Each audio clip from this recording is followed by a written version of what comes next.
Welcome. For those of you who don't know me, I'm Jim Egan. I'm the interim director of the center. I just want to start by saying I and the staff of the center want to offer each and every one of you our warmest welcome to the John Nicholas Brown Center for Public Humanities and Cultural Heritage Alumni 2017 Conference.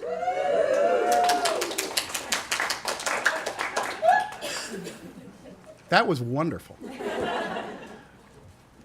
We're so pleased with the turnout and interest the conference has generated.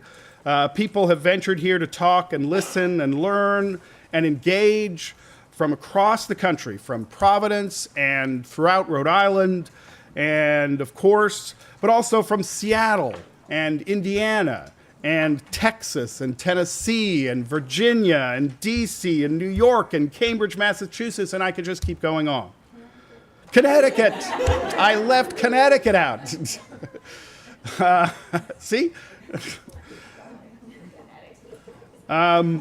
Among those attending are current students and alumni, and current administrators and former administrators, and current fellows and former fellows, and children of alumni, and probably children's of alumni. It's a range of people with a range of perspectives, and as I said, we are so grateful and excited that you guys have taken the time out of your busy lives to join us, so thank you. I just want to give a little bit of perspective as a way of welcoming you and introducing and starting off the conference with a little bit of my perspective on the center, because I'm fairly new to the place, as you guys know. I said it before, I'm interim director of the center this year, while Susan Smullian, the director for the last 2 years, and who will be there 3 years rather, and who will be the director when my term ends at the end of the year. For 2 years before that, I was senior fellow in charge of the community fellows and faculty fellows program at the center. And I've been very fortunate, and I've loved working with the fellows the last few years, but in all honesty, the program's graduate students were what attracted me to the center in the first place. When I said earlier that participants in the conference would be spending their time this weekend engaging, I chose that word with care, and with the graduate students in mind. From my first encounters with grad students in the program, I noticed their deep, unflinching, passionate engagement with the world around them. Over and over again since I've worked at the center, I've been inspired by the many creative, challenging, and downright fun initiatives dreamt up by the graduate students to engage with the public in true partnerships that aim to make the world a more humane, thoughtful, sustaining, egalitarian, and vibrant place for all of us who happen to find ourselves grappling with the complex problems we face, can work on things together. The center is many things and has numerous communities and constituencies within it, and to which it is inextricably connected. I will confess, though, that I feel a special bond with the community of graduate students, for it's really the energy, intellect, creativity, knowledge, passion, and pragmatism that has drawn me in and helped invigorate my own research, writing, and public life. So all of you here today have helped build the energy and environment I have found so invigorating, and much more importantly, all of you have today helped give birth to the energy and environment and practices that have helped create and sustain this remarkable graduate program, its status as a nationally recognized leader in graduate education in public humanities, and the many, many, many projects and initiatives that have benefited Rhode Island and other communities in countless and uncountable ways. So that's the way I wanted to welcome you myself. I now want to introduce our next speaker to help kick off the conference. So there it is. I don't want to get your title wrong, Joe. We have Joe Mizell, Deputy Provost and Adjunct Professor of History, who's going to come up and speak for a second. Joe?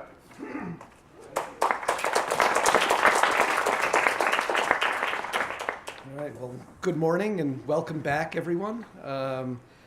It's great to see you, and As Jim said, I am the deputy provost here at the university, and as part of that role, I have gotten to work very closely with the center over my years here. I've been here 7 years, and so that means I've worked with Steve, and I see Annie there as well, Steve and Annie, and Susan, and now Jim as well, and that's been really great, and they've been great leaders, and really my job is to try and make sure that we're doing everything we can to help the center achieve its mission and do the great things it's doing with this program and with its other work.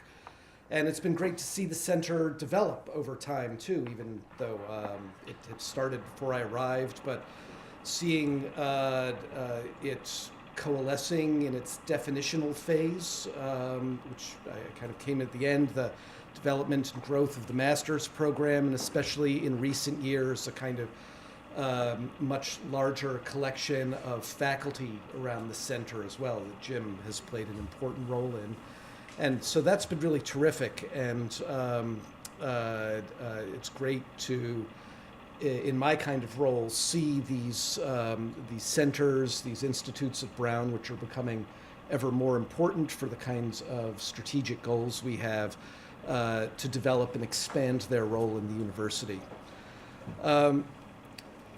The other thing that happens working in University Hall, particularly in recent days, is, we're constantly fretting about what's going on, what could affect the university going forward, and certainly there's been a good bit more of that given all the uncertainties and the sort of almost daily barrage of new challenges or potential new challenges that when you get up in the morning and read the paper, we find. And there's a lot to be concerned about: federal funding, things that affect our student and faculty populations, and a host of other kinds of concerns. But there's also more fundamental concerns out there.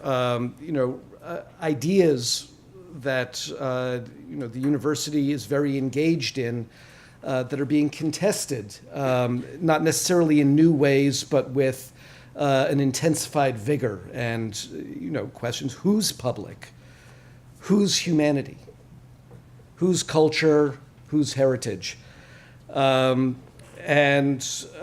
it's really not my intention to be polemical, but I simply wanted to say in this setting how vitally important it is now more than ever that there is this cadre of trained professionals in public humanities and cultural heritage that are out there in the world doing good. And so, in a sense, I really want to applaud all of you for taking up this work, because in all your various ways and in all the various things you're doing, as Jim was saying, it's a great range.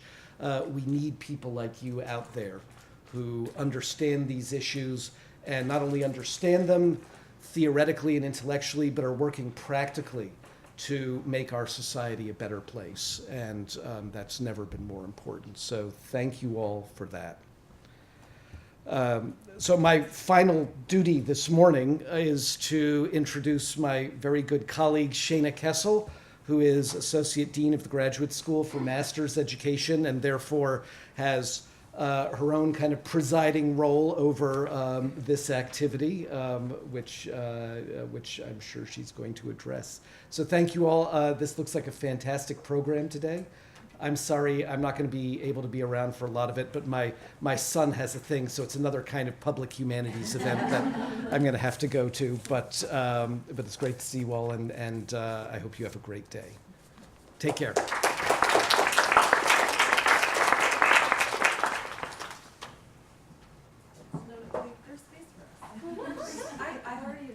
There's a space for us. Yes, I can see. Thank you, Joe. I'm Shana Kessel. I'm Associate Dean for Master's Education in the Graduate School. And one of the interesting things about my job is that it exists at all. It became a full-time real thing in the graduate school about 2 years ago, as of February upcoming.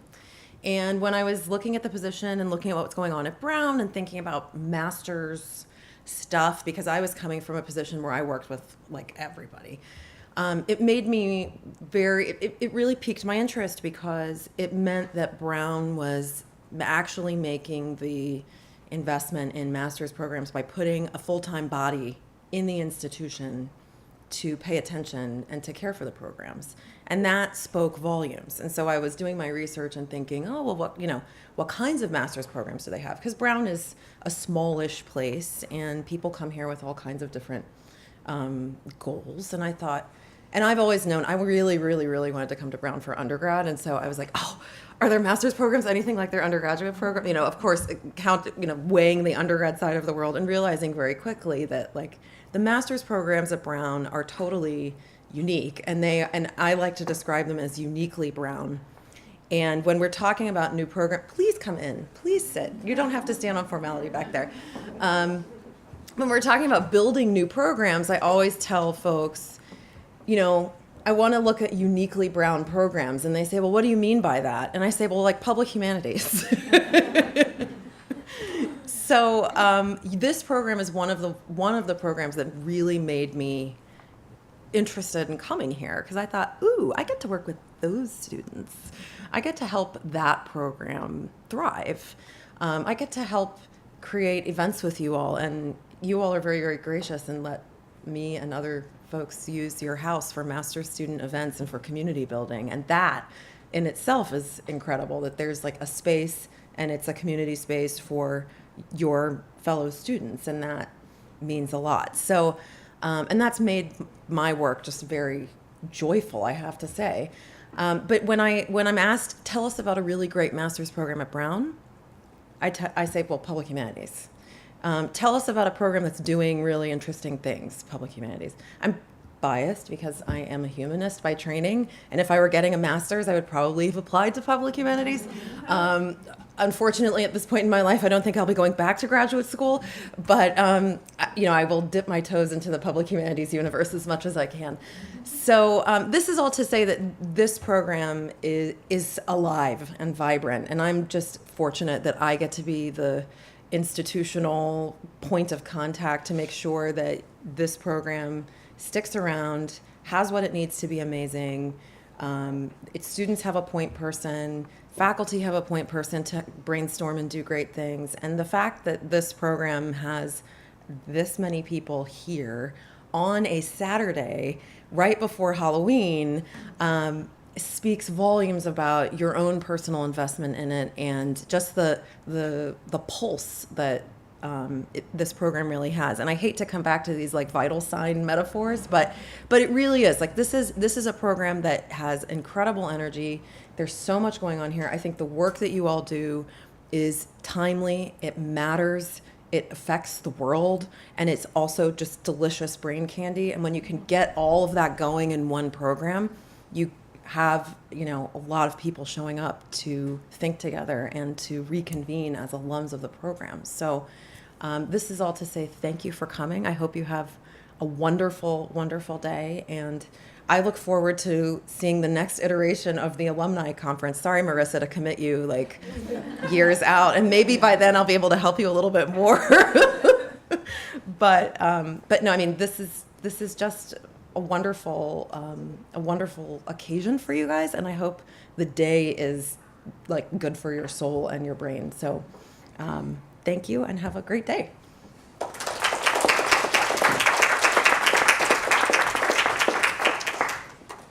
Okay, on the soul and brain front, we're going to start with the Pachakucha presentations. So I'll just hold on.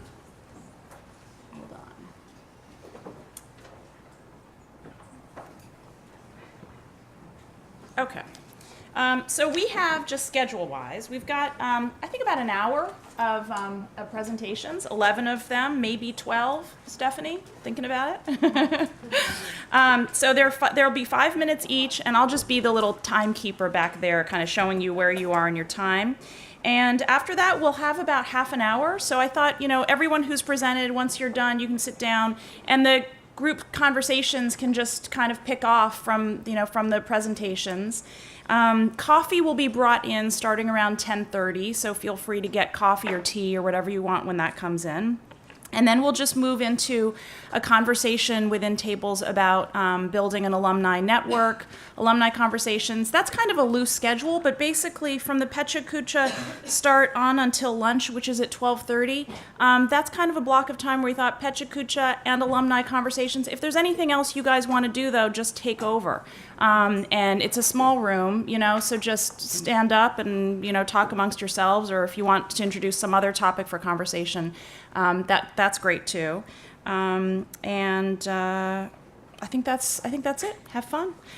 So the order of the presentations is in the program.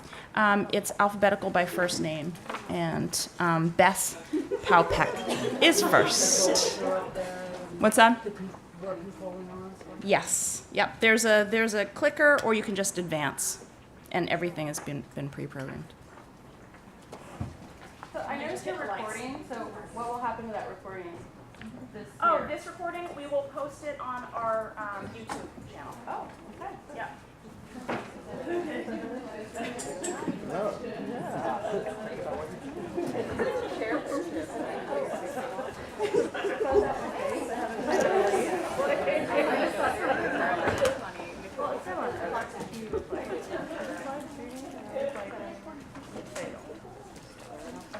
Okay, I'm just gonna start. Hi friends. Good morning. Hi. Hi, thank you. Yeah, first. Okay. So I think this should advance. Okay. So I only have one slide because what I want to talk to you guys about is actually a project that I'm just beginning, and I need your input and feedback. So. Oh, I should also say, because I'm going to forget later, I'm not on the contact sheet for some reason, so please come find me later because I want to be able to keep in touch with all of you. So this is the Somerville Museum, city of Somerville, Massachusetts, where I live, and I applied to be the community curator, and they approved my proposal, and so now I have like a year to make an exhibition that I said I would make. So what I proposed is to gather the heirlooms, collections, prized possessions, if you will, of the residents of Somerville, and bring them all together in this beautiful small brick building and build an exhibition installation, is what I'm calling it. Not saying I'm the first person to do that, but that's sort of the only way I can describe what I'm thinking of doing. A very interactive, sort of weave your way around the stuff of the people in the community. And so I'm at the point now where I'm still writing grants and getting more funding and stuff like that. But really starting to face down the fact that, okay, I said that I would somehow like speak to as many people as I can in this city and get them to trust me enough to give me their most like prized possessions, that I will then turn into some giant exhibition. So in terms of community engagement, that's sort of what I'm thinking about the most right now, how to do this, how to approach the community in an appropriate way, in a sort of a long-term kind of way, like develop a relationship instead of dropping in, borrowing your stuff, and then leaving. I'm much more interested in entering and exiting community and creating sort of new community around this, which was the main thrust of the pitch, I should say, to the museum, was something along the lines of gentrification being a huge issue in Somerville and in many cities around the world right now. This notion of bringing old and new Somerville together. So I'd be looking for objects to come from long-term residents, and in Somerville there's like many examples of families who've lived there for generations who all live in the same house still. But those people are being pushed out by basically rising costs. Suddenly their homes are worth upwards of $1 million, so they're selling them and leaving. It's like a story that's happening all over the world right now. But really trying to think of ways that I can use what I know how to do to try to sort of help recreate community, or at least create understanding across, again, calling it old and new Somerville. So I was interested in what was just said, who's public, who's humanity, who's culture, who's heritage, right? Because those are the sort of questions I'm thinking about in terms of like, who do I think I am? Like, I can just sort of go in here and do this and ask these people for their stuff. So I'm really thinking about the stories. This sort of made me evolve to this point of thinking about the stories of all these objects, because we all have a thing that we can tell stories about. And as public humans, I know we all think about stories a lot. So thinking about making, instead of an art history voice, these labels will be all the stories of the objects, of the voice of the owners of these objects. So as I move through this, I'm asking kind of for your help. Like, this exhibition needs a name is basically where I'm not stuck, but I keep sort of being unable to come up with a good thing to call this. There's these notions of potluck exhibitions out there, pop-up exhibitions. I'm really interested in this idea of a potluck exhibition, which is sort of what this is, right? But it's sort of longer term, because those potluck exhibitions tend to be like a day. So this is a long-term potluck exhibition at this point. And there'll be programming that's performative. Basically, a bunch of local performers will be embodying the people who are the object owners, and performing their stories for them, for their friends, family, community. And we'll also be doing some elements of a Somerville Antiques Roadshow, which should be pretty cool. But again, and I wanted to call it the Somerville Antiques Roadshow, and then I realized that's not really appropriate or what we're doing. But just sounds cool. But I'm really at this point where I'm very clear about what I'm doing, and I'm developing ideas about how to approach community, and I'm thinking of doing community talk-ins, basically, where I'll start introducing this idea, and then on one day next summer, fall, like, people can come and bring their stuff, and that's when we would catalog things and record the stories, etc.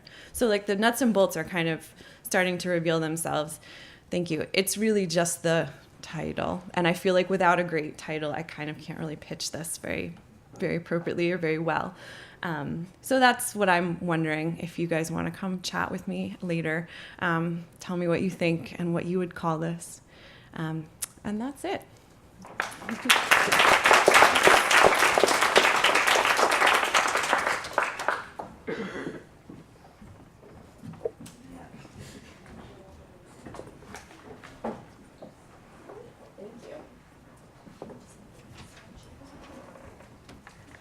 Hello. My name's Bryn Pernot. I am a second year in the Public Humanities program. And today I'm going to talk about publics and counterpublics in film using the 2017 social thriller Get Out as sort of a case study.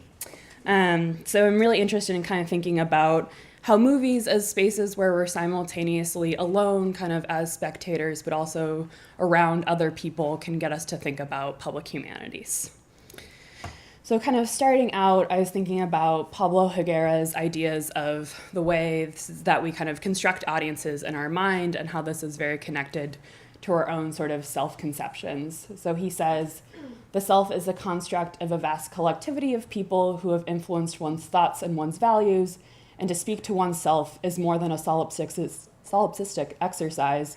It is rather a silent way of speaking to the portion of civilization that is summarized in our minds. So with Get Out, kind of thinking about who kind of both a character of Chris in this film as a black man who's going home to meet the parents of his white girlfriend for the first time, but then also our kind of experience watching this film and who the writer-director Jordan Peele constructed this movie for. So he has said that he created the movie to give representation to a loyal black horror movie fan base because we don't often get our skin in the movie, we don't get our perspective, we don't have a voice. And at the same time, he recognizes that other audiences will be seeing this movie. So he says, quote, often when I thought about a specific scene or a specific moment, I think, I hope the black audience here is saying, you know what, this is my experience. I've never seen it done in film like this. That's awesome. And at the same moment, I might recognize that there might be a lot of white people who would watch the scene and either recognize these moments as something that maybe they've done or that they've seen someone else do. So thinking about how both of those audiences can be in the same theater together and might be laughing at the screen or kind of calling out to the screen together of like, get out, or, but how we're kind of still in our individual moments and how a film might, after it ends, allow for different conversations, and kind of thinking about that as a public humanities mode. So then I was also thinking kind of about Michael Warner's ideas around publics and counterpublics, and again, this idea of a concrete audience. So when you go to a movie, you're sort of a crowd witnessing yourself in a visible space bounded by the event of a film. But also kind of thinking about counterpublics who are challenging the sort of social hierarchy of faculties. There's a space of discursive circulation among strangers as a social entity, and they're kind of fashioning their own subjectivities around the requirements of public circulation and stranger sociability. So thinking about how a movie theater could be this space of strangers all together, but can we kind of move past that stranger sense, or are we all just kind of spectators individually there together? So that's what I'm kind of just really thinking about, and Get Out was just a way for me to kind of think about who the audiences in different spaces are, but I'd love to talk more about kind of who audiences are in film spaces, how we're kind of constructed as groups together, and where the director, the writer, and the audience kind of come together in different spaces. So, thank you.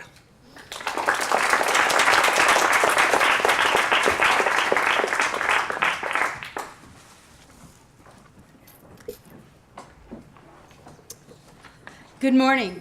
I'm Clarissa Seglia from the University of Connecticut. I like to say that I work at the intersections of American Studies, Public Humanities, and Digital Humanities. In other words, the trifecta of interdisciplinarity that definitely assures nobody knows what it is that you do.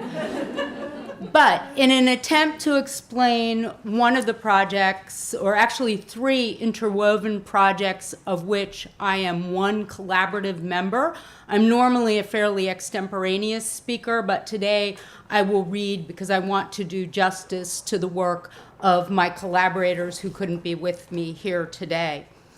Museums and Civic Discourse, History, Current Practice, and Future Prospects, as a working title, tries to grapple with this idea. From racial injustice to immigration, our communities confront a range of complex, divisive issues. In response, many in the museum, public history, and allied fields have renewed calls for our institutions to foster civic deliberation and constructive action. At the same time, within these fields, movements such as the hashtag Museums Respond to Ferguson and Museum Workers Speak challenge us to turn the social justice lens inward on institutional inequities in hiring, governance, and other operations. While the 20th century marks museums' gradual entree into intentional civic discourse work, there was no critical accounting of this history, no scholarly overview to contextualize and inform current deliberations over future paths that museum work in this area might take. In short, decision makers in museums, funding agencies, communities lack a ready assessment of what has and has not been done, thought, and evaluated, even in fairly recent times. I argue that divorced from this historical knowledge, the field becomes prone to cyclical patterns of immediacy and reinvention in response to local and national crisis points. Also lacking is the inclusion of scholarly perspectives from groups historically underrepresented in these decision-making circuits.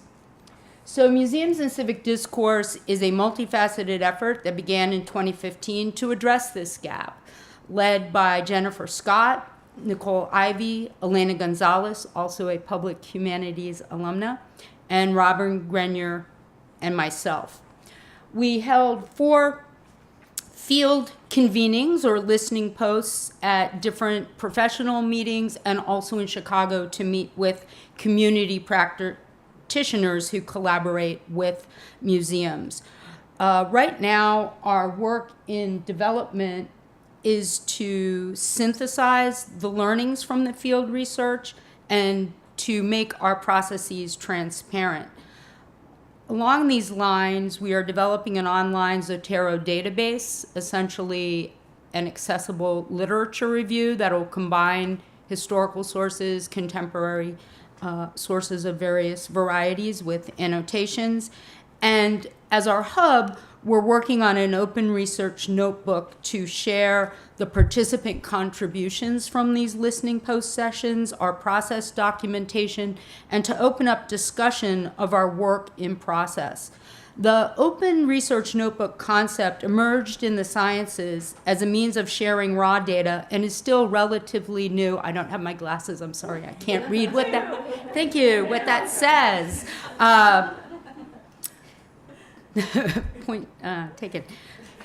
So, what the open research notebook, which will be a customization of WordPress that my colleague at UConn, Joel Salisbury, is working on with me, will be to adapt a platform to the needs of humanities researchers and communities who want to facilitate inclusive, transparent processes through all stages of their research, and also to provide opportunities for co-learning and knowledge generation among collaborators, and to share not only the process, but our final work on a free and open access platform.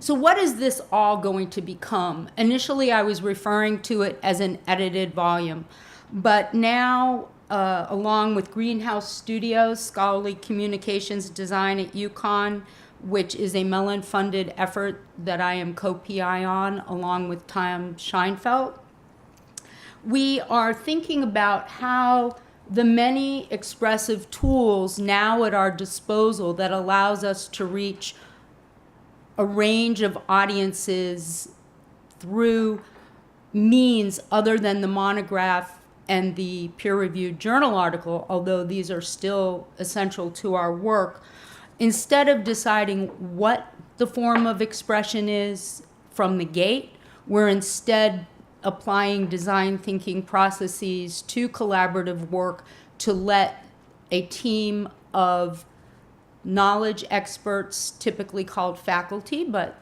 broadening that to acknowledge broad forms of knowing, knowledge experts, technologists, designers, librarians, and others on down to publishers to begin at the stage of inquiry and to develop the project as a team.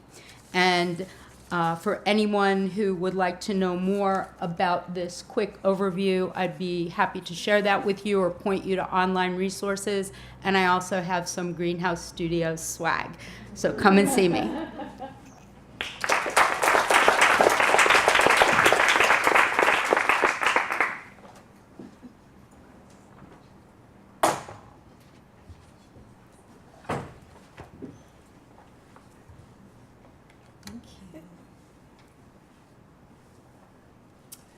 Hello, my name is Jane Coleman Harbison, and I live in Nashville, Tennessee, where I work for the State Historic Preservation Office, or also known as the Tennessee Historical Commission, as a historic preservation specialist.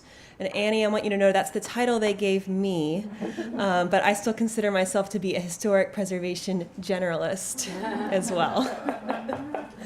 So I'm going to start off by talking about, this is my favorite building in Nashville. I have visited this place my whole life. There's an art museum in the basement. There's the 42-foot tall Athena Parthenos inside. It's the world's only full-scale replica of the ancient Greek Parthenon.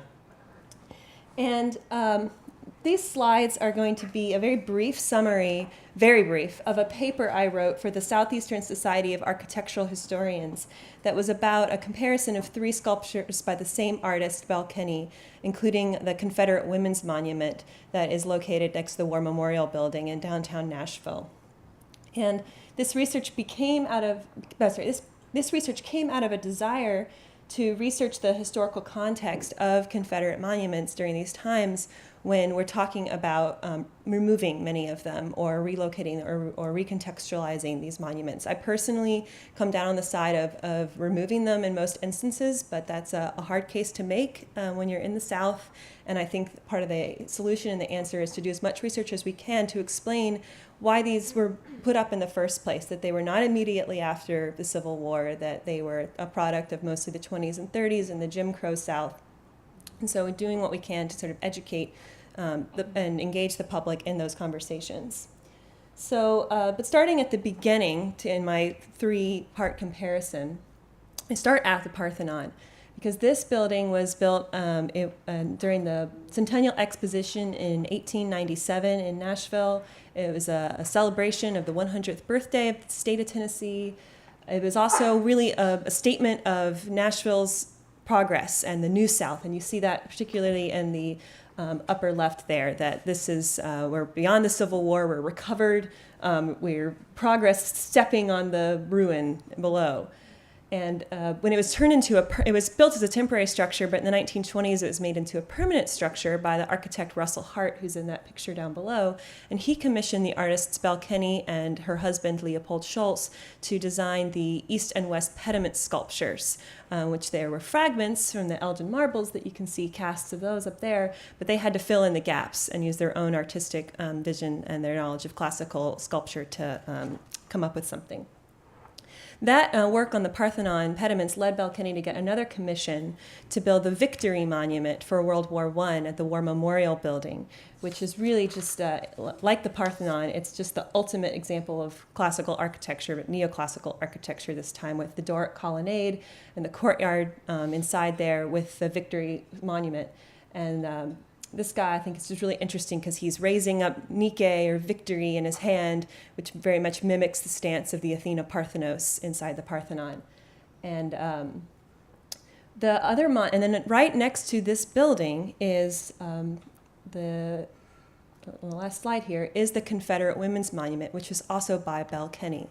And before I did this research, I, along with many other people, thought that this monument came after the Victory sculpture, and that it was actually on the grounds of the state capitol and then moved to the War Memorial Building. It wasn't. In 1910, so years before this building was put up, Belle Kenny had won a contest by the United Confederate Veterans. There was a call for submissions and design ideas to build a monument to Confederate women. And it wasn't a monument to thank Confederate women for what they had done during the Civil War. It was a monument to thank the women for the monuments they had put up, honoring Confederate veterans and the lost cause.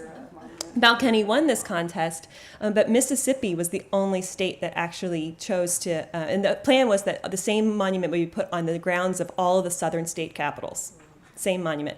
Mississippi was the only one that took up the offer and put the monument. And then years later, the architect of the War Memorial Building, Edward Doherty, really was an admirer of this sculpture, and he wanted it next to his building. And as I did the research, I found it interesting that he wanted it not because of the Confederacy. I don't think so. He admired the classical allegory of the sculpture itself. And he even, when there was controversy about putting a Confederate monument next to a World War I monument building, he actually suggested, like, can we not rededicate it and just make this a World War I monument instead? Because it's purely symbolic. There's nothing in it explicit visually that really says this is a Confederate monument. And then so that's the thing. Those are the kinds of themes I explored, questions, and I think it's interesting. You can see that the central figure is crowning the Confederate woman with laurels, just like the Athena is being crowned with laurels in the Parthenon pediment. So I went a little over. I'll sit down now.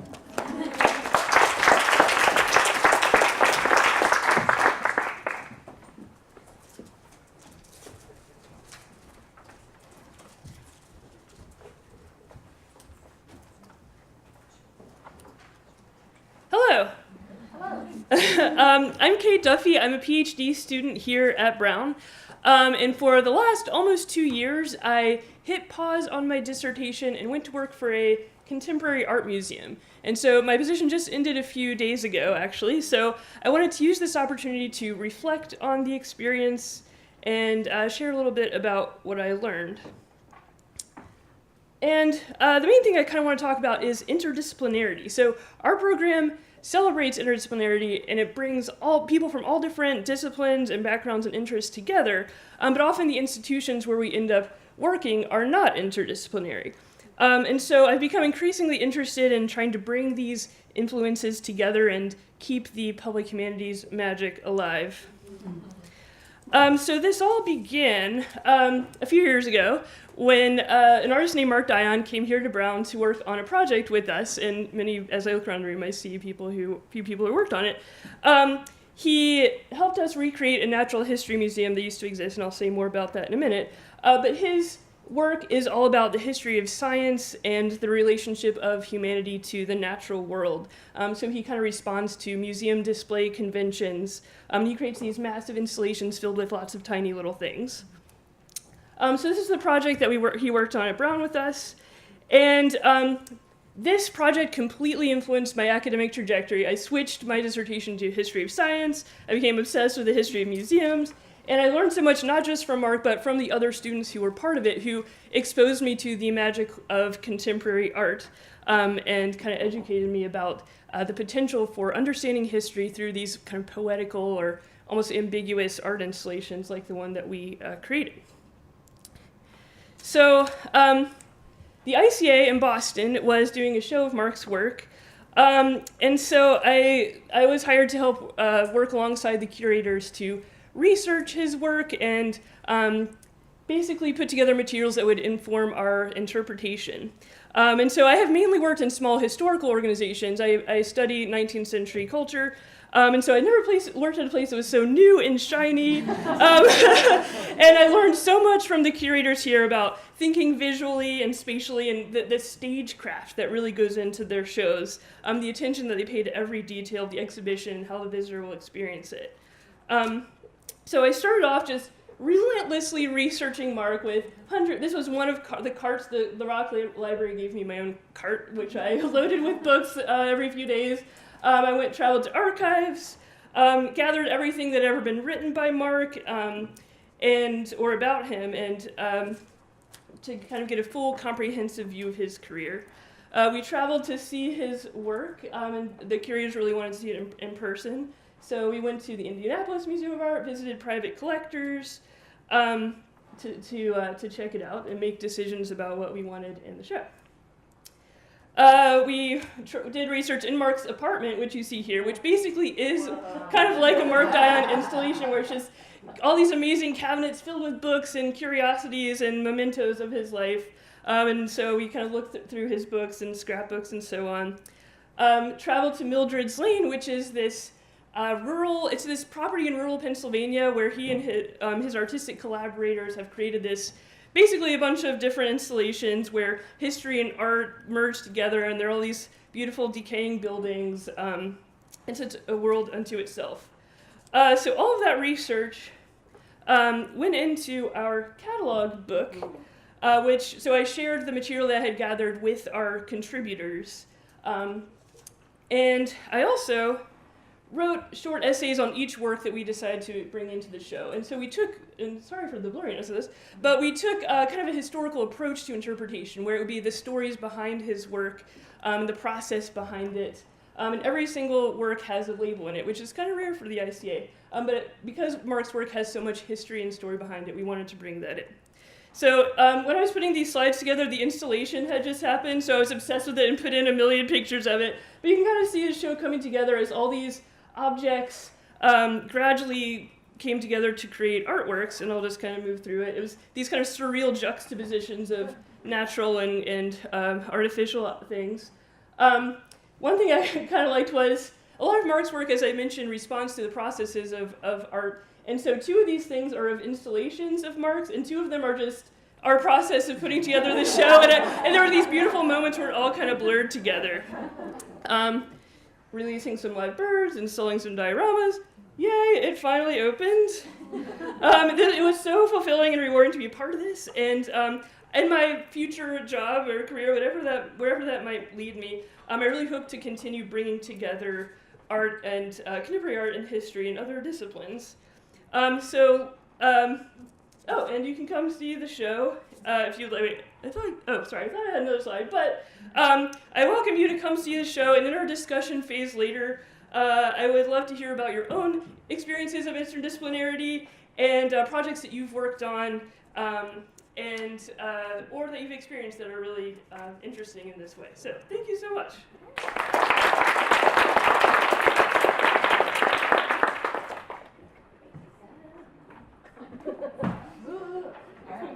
Hello, I'm Kathryn Higgins. I am from class of 2011, I guess. Hi. I'm currently the Director of Programs at the Seattle Architecture Foundation, which Carolyn Stevens, are you here?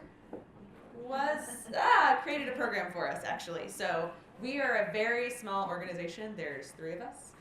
The executive director, me, and our administrative assistant who does everything else. And so we run, I'll give you a brief overview of what we do. We have 2 exhibits a year, a model exhibit, which features models from firms throughout the city. It's a big deal in the architecture field out there. In the architecture community, we do a second one, which is up in the air, usually each year, and we do tours and community programs, neighborhood exchange, which Carolyn Stevens was a brainchild of Carolyn's when she was an intern there previous to me, and we also do youth programs. And that was my background before I ever came to public humanities, before I ever decided I wanted to enter this field. I worked with kids. I did youth development. So I'm going to present to you a summer camp program that we did this year. So I started this year in December, kind of feet first right into the fire with an organization that small that does that much. So I inherited some things and I had to create something. So I inherited a title, which was Designing Seattle, and I had to create the curriculum. So I only have 3 photos, which is kind of a bummer because it was kind of great, I think. So we do summer programs with the Northwest School, which is a private school in Seattle. It was formed in, I believe, the 70s. And their summer programs draw a lot of international students. So we do 2 programs with them. We do Intro to Architectural Modeling and then something else, which was Designing Seattle. As you may know, Seattle is changing a lot right now. Much like Somerville, it's gentrifying really, really, really quickly. And for those of us that have been there a long time, I've been there 12 years, we've seen a lot of change. So with Designing Seattle, we really wanted to think about not so much architecture, but urban planning, which is kind of another wing of what we do. So how do you teach urban planning to middle schoolers?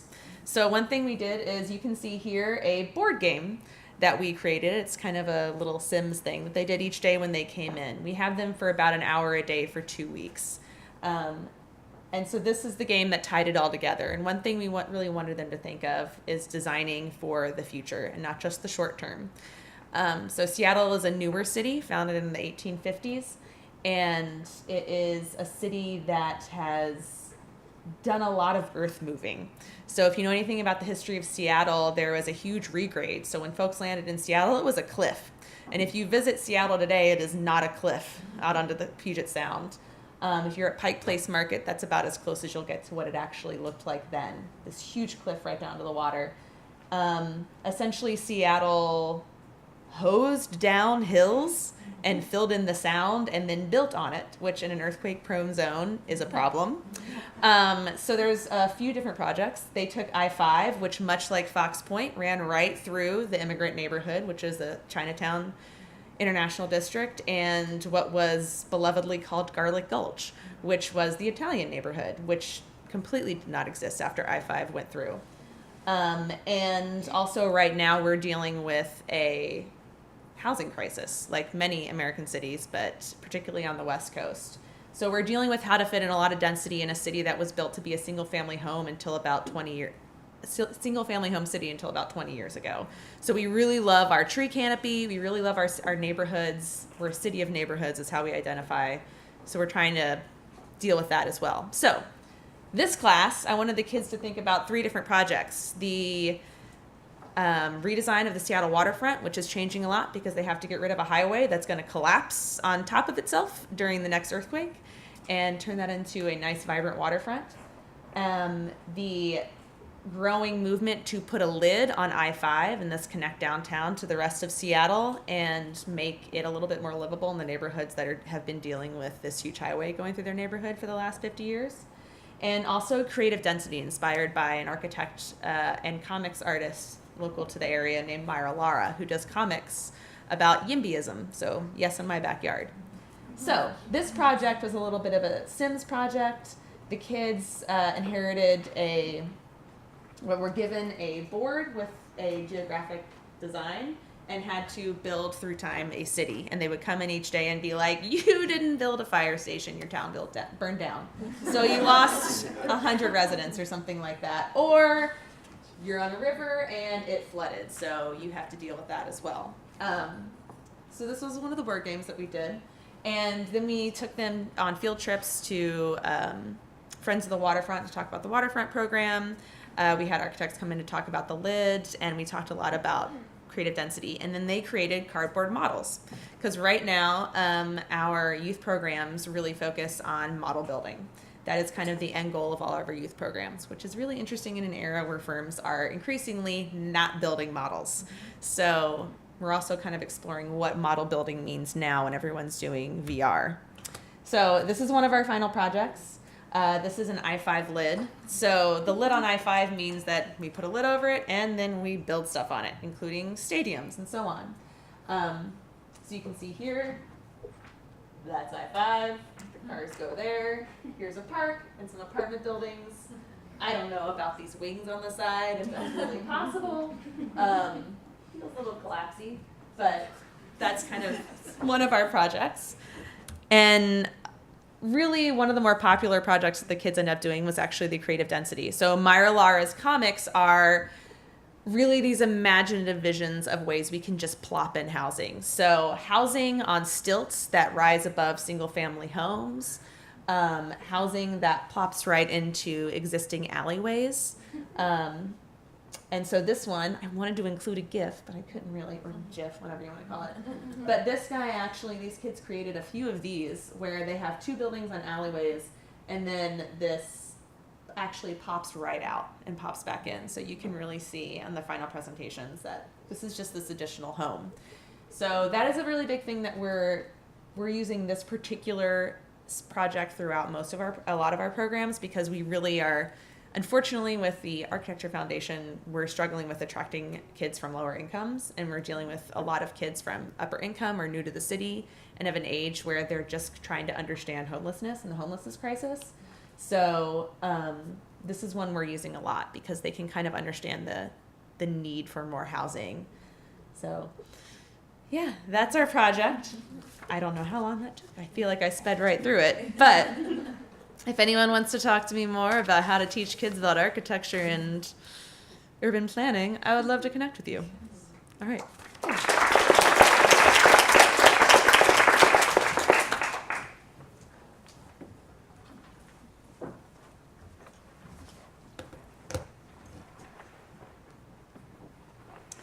Hi everybody, my name is Kim Arcand and I work for the NASA Chandrasekhar Observatory, still the Smithsonian Astrophysical Observatory. And it's funny because when I started the program, I have a background in science and technology.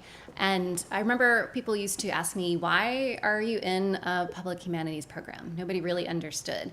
But to me, science is definitely a public endeavor. It's definitely a public human endeavor. I'm going to talk about a data visualization project that I've been working on pretty much since the last year of the program, which, by the way, when I first started this program, my kids were like this tall, and now my son is like this tall and weighs 150 pounds, so time flies when you're having fun, apparently, and it's crazy. So this is the type of data that I get to work with, right? And I think this is kind of the idea maybe of what science is and what technology is. This is actually an image of the universe. So, you might think of images of the universe, they start out looking kind of like this, right? These giant space selfies, but they're not. There's a lot of public interaction, a lot of personal interaction that needs to happen with the data in order to tell that story. So images of the universe start out looking like this, a series of ones and zeros. And we use these spacecraft that humans have built, and then we apply the software that humans have written to visualize an image that a human has created. And this is an object that I've been working on for a long time. It's called Cassiopeia A. It's a star that exploded about 10,000 light years away from us, and a light year is about 10 trillion kilometers, so 10,000 times 10 trillion kilometers. And from my point of view, astronomy has been very traditionally two-dimensional, because we're here on Earth and we're kind of looking up into the sky, and it's a very 2D aspect. So turning a two-dimensional object or two-dimensional data into something that's three-dimensional in form has been very, very challenging. But we had a massive breakthrough. We were able to figure out how to plot our data, so we understood what was moving away from us and what was coming towards us, and we could then create this three-dimensional object of a star that exploded 10,000 light years away, 10,000 times 10 trillion kilometers. So this object was the first of its kind, and it was great to get it into 3 dimensions, but I kind of wanted to know what else could we do. And again, if you just look at that original starting point, right? There's a lot more lines, by the way. This is just a tiny snippet to get to here. So we took that data that we had created into 3-dimensional form, which, by the way, if this looks brain-like, it's because we actually had to borrow brain imaging software from some doctors at some of the Boston area hospitals, because we didn't have any 3D imaging for our data at the time. And they were very kind, and they let us use it and play with their brain imaging software. So we took that data and we brought it into a format that we could then actually apply textures that mimicked more of what it would be like in sort of reality. But I really wasn't satisfied, and one of the classes that I remember taking was Professor Shirley Bryce Heath's Informal Education, and she had us read this book about play. And I, as someone who had worked for a long time and looked at this type of data for a long time, that idea of being able to play really hit home. And fortunately, I have the type of job where they let me play, so I learned how to 3D print. So this is, we can pass it around. This is the first time you've ever been able to hold a dead star in your hands. Granted, the actual dead star is 10 light years across, so 10 times 10 trillion kilometers. You could never really hold it in your hand, but that's kind of our really tiny facsimile. So I wanted to take it a step further, and we actually brought this to communities of the blind and visually impaired. And for me, that was an absolute turning point, because a data set that I had been working on in some form since 1999 was now completely accessible to a new population in a very, very interesting way. And I learned so much from working with blind and visually impaired people, because they were able to tell me what needed to be changed in this model to make it useful. So for example, we took that model that you're working with right there, and they cut it in half. And then that essentially allowed them to access both the internal and the external spaces of something that, again, could be very intangible for something that is such a highly visual, typically, field. So, these objects that I started out with just to play ended up having a really important role in the community. And we've been working with the National Federation of the Blind to make them available to as many schools for the blind and other communities in libraries and whatever as we can. But actually, scientists also learned a lot from looking at their data in a completely different way like that. Being able to understand an object in 3 dimensions actually helped us understand how stars explode. And we care about things like that because we have our own star, which will never explode, so don't worry. Our sun's not big enough to explode. It'll just kind of fizzle out in 7 billion years or something. But other stars do explode. And the calcium, the silicon, the iron from those stars, well, that's what makes us up today. So it's really useful to understand how we got here. It's definitely a story of our origins. But I really kind of wanted to play more. So working with Brown, I don't know if everybody knows, but there's this amazing virtual reality yurt cave here. And Tom Skiros was absolutely amazing in letting me go in there and play. He helped me adapt the model into a virtual reality space. So this is the first time you can actually walk inside a dead star. And again, this is something that, that is so far away. Galactically speaking, this is something I never in a million years would have imagined that I'd be able to do at this point in my career. And again, it goes back to the point, well, why do we care? Why do we do this? It's a whole different set of access points, not only for the expert, but also for the non-expert. We've learned so much about our data by being able to visualize it in a completely different way. And kind of, again, going back to that point that, we are people working on these data. So, if we follow the journey backwards, all the way back to what this object looked like originally, if you're looking at data like this in an archive, it doesn't tell you much. The human have the story that needs to be told about this object. So, data that's just sitting in an archive like this has a potential value, but data that's been visualized for specific audiences and to get across a specific story has an added value. So that's where I am today. And I think I was under 5 minutes, so, right? Woo, all right.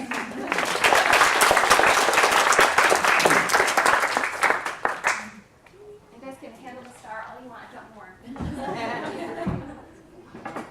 That was really cool, and my organization is doing a lot of stuff around the intersection of humanities and science right now, and now I'm supposed to be a table leader, but I just want to go to your talk. Hi, everybody. My name is Leah Nahmias. I'm a 2009 graduate of this program. I'm the director of programs at an organization called Indiana Humanities. And which is a statewide humanities council, super sexy. And I'm going to tell you about a program that I'm really proud of and just love, called Next Indiana Campfires, which also I think is a kind of a case study for all the things I've learned since graduate school about doing text-based discussion programming, which was not an idea that I thought about in grad school at all. And by text, yes, there are many kinds of things that can be texts, but in this particular program, we're thinking about pieces of literature, so writing, and I guess the other text is the environment around us. So this is a program that takes Hoosiers out on paddling trips, hikes, and bike rides through Indiana landscapes. And on the trail, we have a humanities scholar and a naturalist, and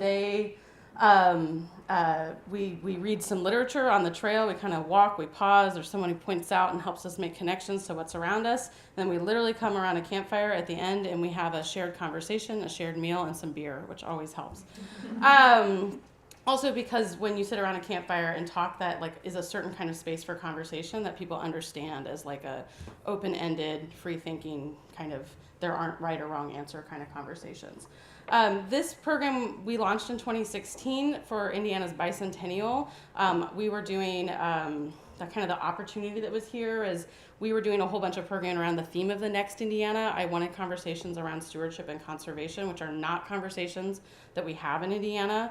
Rhode Island has these conversations. Oregon has these conversations. Indiana is not having these conversations. We also had an opportunity to apply for some money related to the Pulitzer Prize's centennial. I was not interested in doing a forum on the future of journalism, as important as I think that is. It's not what I do. I was interested in creating smart and fun opportunities to have meaningful conversations around text, which was a kind of program format that we weren't doing, but that I really wanted to incorporate into the organization. We started researching Pulitzer winners from Indiana as just a place to start. I discovered a pretty significant mid-century nature writer named Edwin Way Teale, who grew up in the Indiana Dunes. He was kind of a contemporary of Rachel Carson, helped, his works were excerpted in Reader's Digest. So he's a very mass popular writer who helped Americans kind of talk about the landscape and kind of also see the ways in which mid-century life, landscape was not healthy, the environment was not healthy. He also did My Dream Road Trip, which he wrote these books where he followed the seasons north and east and west across the United States and just wrote about it. And someday I want to do that. That sounds amazing. What'd you say? Develop that as a program. Oh my God, right? Oh, my fantasy. Okay, all right. So, like I said, at Indiana Humanities, the programming kind of, our brand is really smart and fun. So I was text-based conversation in the library I think is fun, but most people don't.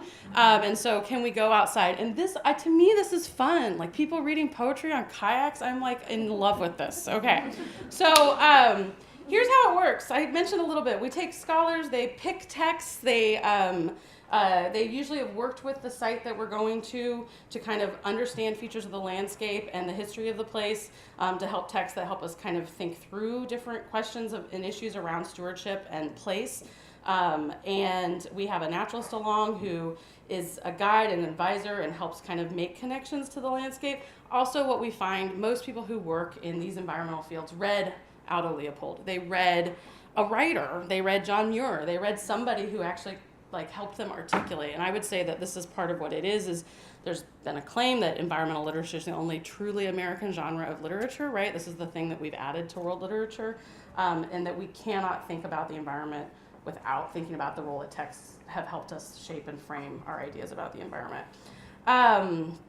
we let's see, raised a whole bunch of money, and what was fun is we raised money from environmental funders, so we didn't have to go to like Humanities, the three people who fund Humanities, and environmental funders were really excited. I can't talk on time. And we also, people signed themselves up. We did lots of communications to get the word out. We had waivers for people who couldn't afford to go otherwise. And we also created something called Trek and Talk Toolkits, which were free DIY toolkits you could order from our website. This is one of the things that was in it. And we did a blog series, and we did a kickoff conversation between Terry Tempest Williams, who's a really nationally significant environmental writer from Utah, and Scott Russell Sanders, who is a nationally significant environmental writer from Southern Indiana. So I love this project. It's weird and it worked, and I'm always attracted to projects like that. I think that the format and approach helped us draw very non-traditional participants for humanities programs and have real conversations about our values and beliefs as they relate to stewardship and the environment, and the future of Indiana. Those are important things for us to talk about. On a personal level, this was a project that I created after moving back to Indiana, where I'm from the East Coast, and trying to figure out, why do I care about this place that is not always lovable? And that can be, and I think a lot of Midwesterners have internalized the idea that we are flyover country, and so an opportunity to kind of think about what's special and worth saving and preserving, that you don't have to go out west to see nature, for instance. And I love this. This is one of the texts we use, Louise Gluck. And then finally, what I've learned from grad school. Text-based discussion programming works for the kinds of things that we all say we want to do, which is bring people together to talk about important ideas, and yet we don't talk about that as a method, I think, in this program. I also fundraised, and that's a really important skill. So for current students, learn how to write a grant and pitch a project. I had incredible communications colleagues that helped us get the word out about this weird thing that was hard to describe. And I could come up with the craziest idea in the world, and if I don't have communications colleagues that can help me tell what it is, people aren't going to come. So that's valuable. And then also, I wasn't inside a museum. I wasn't working with the collection. I was kind of outside, and that's very freeing in a lot of ways. I encourage you to think about that as much as possible. I'll leave it at that, and you can come talk to me if you have other questions. I have theories and ideas, and I'd love to share them with you.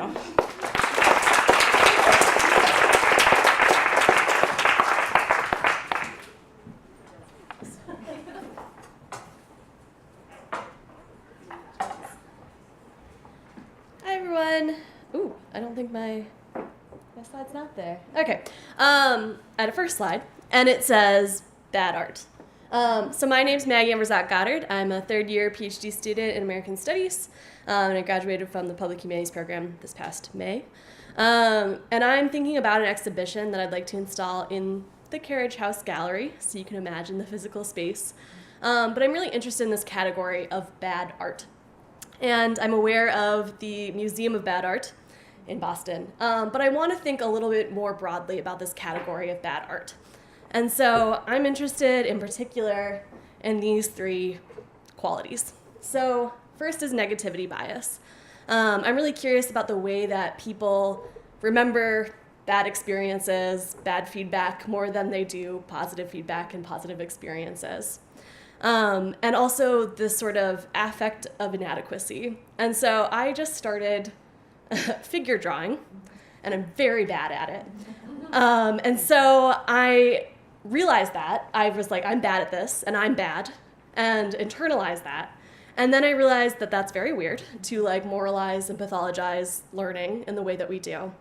And so I was really curious about what it means to feel inadequate and to kind of sit with that as a pedagogical practice. And so rather than like turning away from something and no longer engaging and just trying to do the thing that I'm good at, I wanted to kind of sit and think about this like bad feeling, and how when I'm talking to students who are writing and think that they're bad writers or that the material's not coming naturally to them, what it kind of means as a relational category to think about those bad affects and those bad feelings as something that has like generative potential. And so how can we use the rubric of bad art, which I feel like many people have, whether that's childhood art or art that you do today, how can we use this as a relational category to build up sort of a pedagogy of the bad and kind of linger in that affect as something that's generative. So I have no idea how to curate an exhibit about that. So I'm really hoping that you all have ideas. But I feel like I would want to collect a lot of bad art and engage with people about that sort of affect and why they don't identify as an artist or another category. And yeah, I'm just sort of curious what it could look like. And it doesn't have to be perfect and polished, and I think that's sort of the point. But for inspiration, here's a dog that I drew. So it gives you an idea. Oh, here's my last slide. Bad art. Gives you an idea of what we're working with. So if you also feel like you're a bad artist, or just have ideas about how to think about the bad in generative and relational ways, I hope to talk to you. Thanks.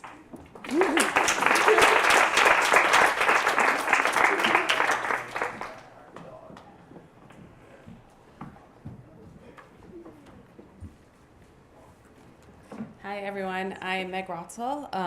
I graduated in 2010, and I think I've rewritten what I was going to say in these 5 minutes about 3 times sitting here.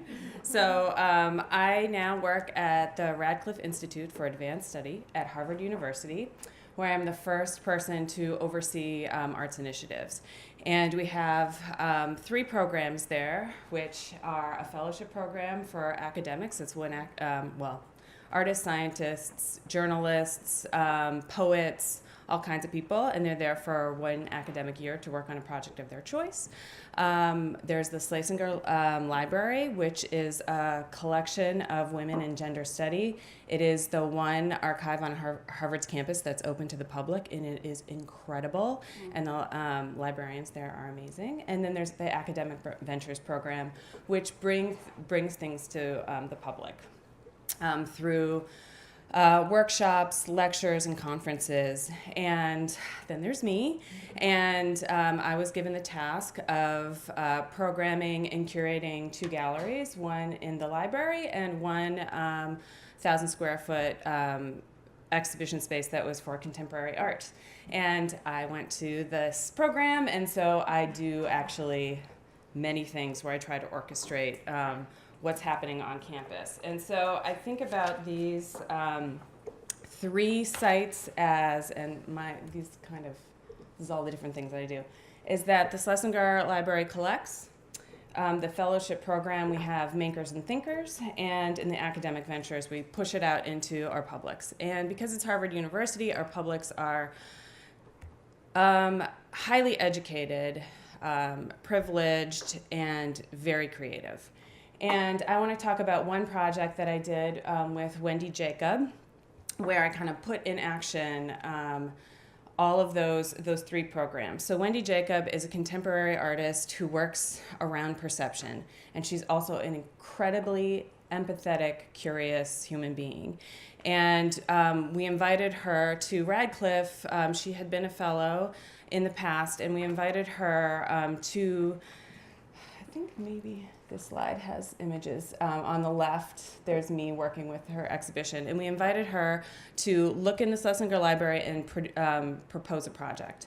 And she had been working on, I'd actually worked with her at MIT about deaf space and deaf architecture.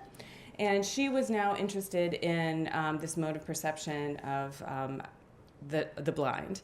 And she knew that Helen Keller and Anne Sullivan had come to Radcliffe, that in the archive there was evidence of a smell garden that had been on campus, and it no longer existed, but that led into her interest in the Perkins School for the Blind, and how they have a collection of objects in their tactile museum which teaches students who are blind about the world in a way that they clearly understand.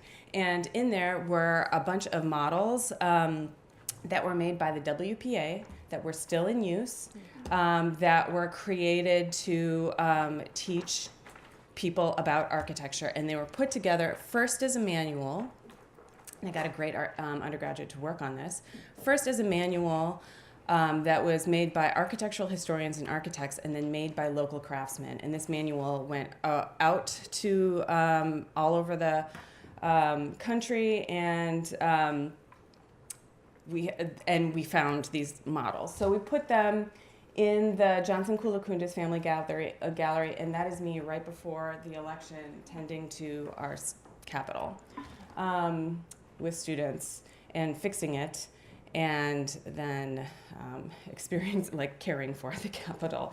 And then we made an exhibition that privileged the blind, people who are blind. So in the Radcliffe Institute, there's a very open idea of how to make exhibitions, because nobody is actually an expert at it, except for, I guess, me now. And so I decided, instead of doing typical text-based interpretive materials, that it would all be done by somebody, or our ideal visitor would be blind people. And so everything was in Braille. You could touch the walls, and voices would come out of the wall, or the walls would vibrate with atmospheric information. And then people could touch these objects. And then by doing that exhibition, we also were able to find money to renovate these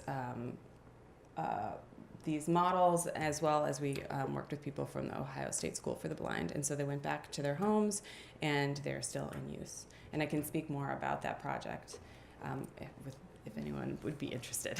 Thanks.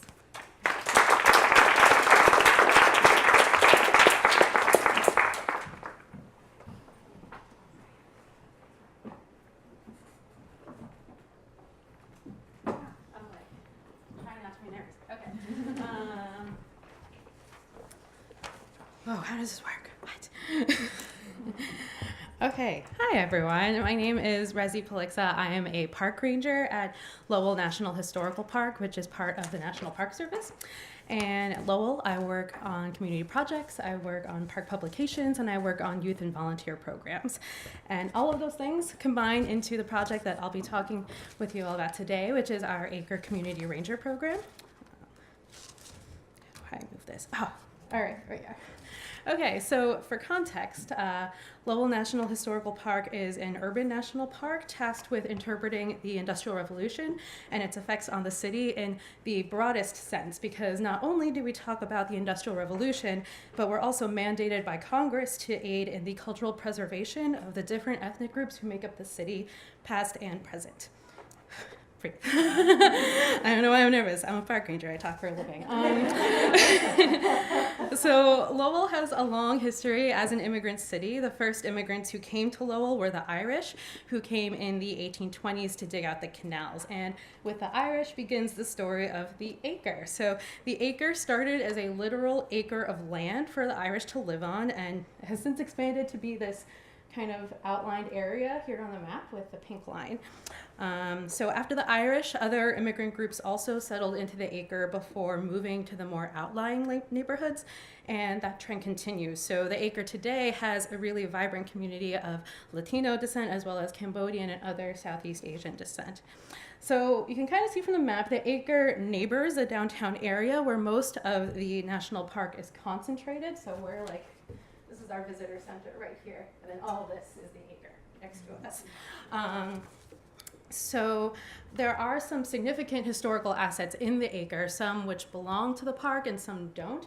And the acre is also one of the lower income neighborhoods of Lowell. And so for these reasons, the park has decided to concentrate our community engagement efforts into the acre. So that is where this program comes in. So the goal of the Community Ranger program, in one sentence, is that community rangers will be storytellers and caretakers of their own neighborhood. So this project came about when I was asked to create the newest iteration of the Acre Walking Tour brochure that the park publishes. And one of the cool things about my job is that I actually get to work with an office of the National Park Service called the Interpretive Development Program. So when I work with the Interpretive Development Program, I've helped write up new interpretive benchmark standards that are carried out through the entire National Park Service, which is pretty neat. And a good portion of those benchmark standards really encourage interpretive experiences in museum exhibits or live programs or publications. They encourage all of these experiences spaces to be more audience-centered, more dialogic, more interactive, and much less didactic. So this program in its print publication form will ask the user to reflect on interpretive essential questions and not interpretive theme statements. The content and the route has also been developed with input from our community organization partners, which are located within the Acre. And this newest iteration of the Acre brochure program will flip the script, because past iterations have set the nebulous general public to be the target audience, and maybe Acre residents might use this too, whatever. But this new version will actually flip that. So we're prioritizing our audience to be residents who live in the Acre, and maybe if general public likes it, that's cool, whatever, that's fine. So that flip in audience priority is really determining our content that we pick. So in the meetings that we have had in this process of getting this project going, we've had a lot of feedback from some of our more traditional park voices and sources who are pushing for really more of the same content, where I've already made cuts, like they're gone, bye-bye. But my pushback is, how can I make this relevant to the audience? How is this specific place actually a useful resource for the audience in their day-to-day, and why should they care? And it's made for a tricky process, and I might have ticked off some people, which is new for me professionally. But the user I care about is the one who lives in the Acre, and they're usually a visitor I don't see coming to the park downtown, and they're the ones who ultimately will decide if this is a useful program for them. So the other part is, as a community ranger program, this will follow a similar model to our junior ranger program. I don't know if anyone else is a junior ranger, National Park Service, I was. So where that model is, you complete the book and then you return it for a cool badge like this. So that's, you can get a community ranger badge by completing this brochure program, or the other option that we're going to put in, which is how I envision our junior ranger program ultimately developing, is that badges can also be obtained from participating in a stewardship service event. So one of our partners in this program process organizes community cleanup. So if someone participated in like a community cleanup, they could get a community ranger badge too.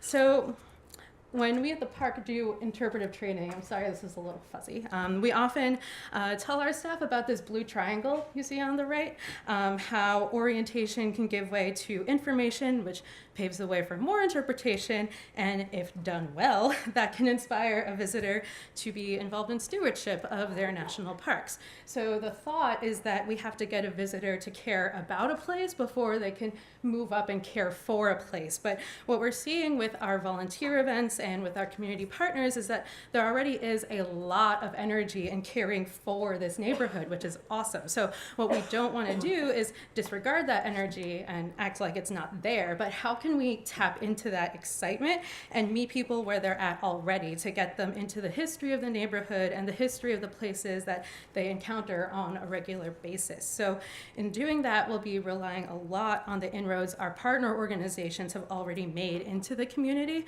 we're doing this both in the development process and on the back end of finished product. And we're also aiming for the audience to be developed into actively engaged residents along all levels of this triangle here, from stewardship to orientation and everything in between. We're not doing this to tell the definitive story of the Acre, and we're not doing this to get people to come visit us downtown, but we're doing this so we can do our part in helping to build community there. Thank you.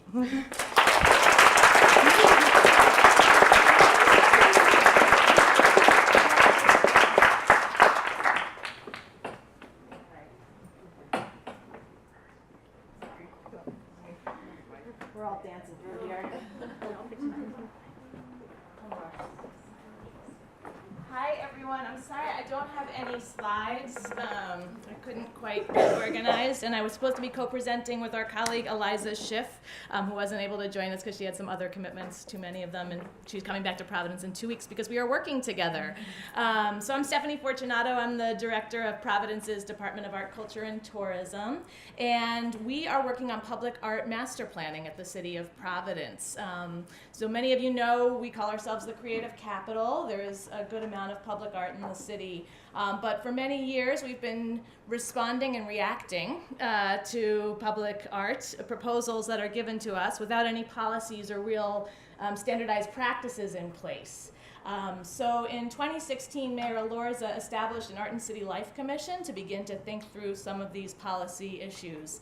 And it became clear right away that that was a very difficult challenge without a plan, a real blueprint for understanding where we as a community wanted to go. What was the community vision for public art? Did people care? What kinds do they want to see, and where should it go? And so actually we had Thaddeus working with us to help us draft an RFP for a master planner. And via partnership, won this, and Eliza is part of that team. So that's a little public humanities connections there, because I have the benefit of being in Providence and working with so many of you over the years, so which is really a delight. But I have a public humanities challenge that I wanted to talk to us about, because I think it's a challenge for the field as well as something that I'm dealing with day to day.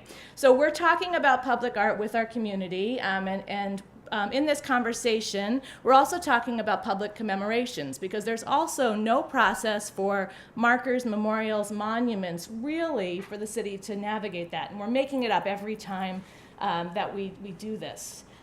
So we have three situations, current situations, that we're trying to navigate at the same time as trying to create a plan to sort of standardize process and policies. And so we're reacting to these three situations, and more every single day, while we're trying to come up with this, sort of higher level thinking, which is a challenge, because we're a little out of sync on these three projects with our process. But this is a community, it's a dynamic place, and you can't just say, oh no, wait, could you wait till January when we have a plan to deal with this, So these are challenges of past, present, future, about a contemporary community grappling, with layers of history, as well as thinking about the future. And there are three kind of different situations. One is and they're all in Parks Department. So I should say the Department of Art, Culture, and Tourism is stewarding this process, but we really work in an interdepartmental way, because we don't actually own any public property, but we often are the stewards of all of these projects. And because we have the core competencies of being able to negotiate conversations about art, culture, and heritage, it sort of becomes our de facto problem / opportunity to have really meaningful and interesting conversations. So these are three situations in the Parks Department, and they bring up issues about the public, in quotes, about who gets to decide, and about even my role at the department, and what we can actually do about it, where we actually have levers. The first is about a statue that's in the Elmwood neighborhood, and some of you may be familiar with this neighborhood. It is on the southwest side of the city. It is a very diverse, very dense residential neighborhood. Lots of beautiful historic homes like you might find on the east side are over there, because many of the industrialists live over there. But over time, it's been home to waves of immigrants, right? So it's a pretty diverse community now. And in the center of that community, there's a square called Columbus Square, and there's a statue of Christopher Columbus on it. The statue was cast by the Gorham Manufacturing Company, so one of our industrial giants here that we still, I don't know if Holly's here, but we grapple with this in lots of different ways, the legacy of Gorham Silver here. The statue went to the Columbian Exposition, and then people decided, and it was melted, and then people decided to recast it and install it in this Elmwood neighborhood. The sculptor is the same sculptor who did the Statue of Liberty. So as an object, right, it's got this kind of historical interest. But Christopher Columbus, right, is on this pedestal now in this neighborhood, and this triangle where it sits is kind of a middle of nowhere. There's some really bad urban design in this area. It's really difficult to walk to this little triangle. There's like a Walgreens. It's not like a community gathering place. So a few years ago, the Rhode Island Sons of Italy came to the city to say, we want to move Columbus to Federal Hill, which is the Italian-American neighborhood. And for lots of reasons, the community said, there's no real reason to do this.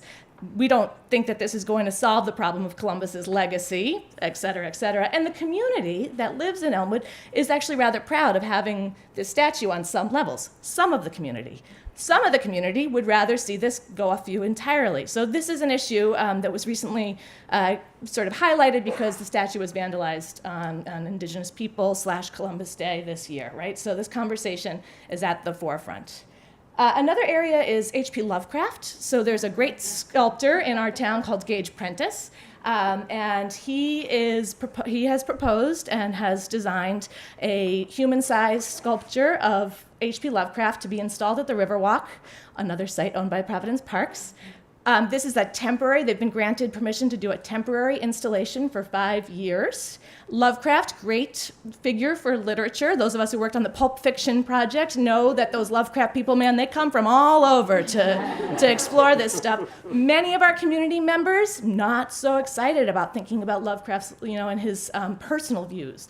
And so we're trying to think about that and how we approach this, because it'll be a tourist magnet. That's my tension every day. And then the third is the Fox Point Cape Verde Memorial Place. So many of you worked in Fox Point, and you know the importance of the Cape Verde community to that neighborhood in the way that they were displaced through urban renewal. So the Parks Department has greenlit concepts for a memorial in India Point to the Cape Verdes who lived there. The group they have a plan, they have a design that they're trying to put forward. The plan is problematic for a couple of reasons. First of all, I think the Parks Department was greenlighting a small memorial, and they've designed a half-acre site that has some challenges with environmental review. So it's a hardscape memorial place that we know will probably not pass the Coastal Resources Management Review and a series of other compliance issues. But having these conversations with a community that already has a contentious relationship with the city, capital C, and the man, right? This is really just sensitive and sort of dangerous territory for us. So we're doing our best. So these things have all fallen to my department, again, because I have this amazing team of people who is interested in trying to figure this out. And I was thinking today about design-based thinking. And one thing that we talk about a lot is the idea of public humanities-based thinking, right? Because that's what we're really bringing to these projects. And I think the opportunity in the terms of like the local, arts offices and others, there's an opportunity in community development, because by integrating the humanities, I think we can contextualize what's happening in neighborhoods and where we want to go. And then there's also the opportunity sort of on the economic development side of things, because humanities skills really are at the core of economic opportunity for many people and can be a path forward. So I think this is a challenge to the fields to think about how we articulate public humanities-based thinking, and it will never be as sexy as design-based thinking. We just don't have those skills, communications people and likewise. But I do think it's something that we should really be thinking about how to bring to that. So love to talk to you about how do we use public humanities thinking to deal with these three situations, and also in general, just as a field, how can we bring this to a wider public?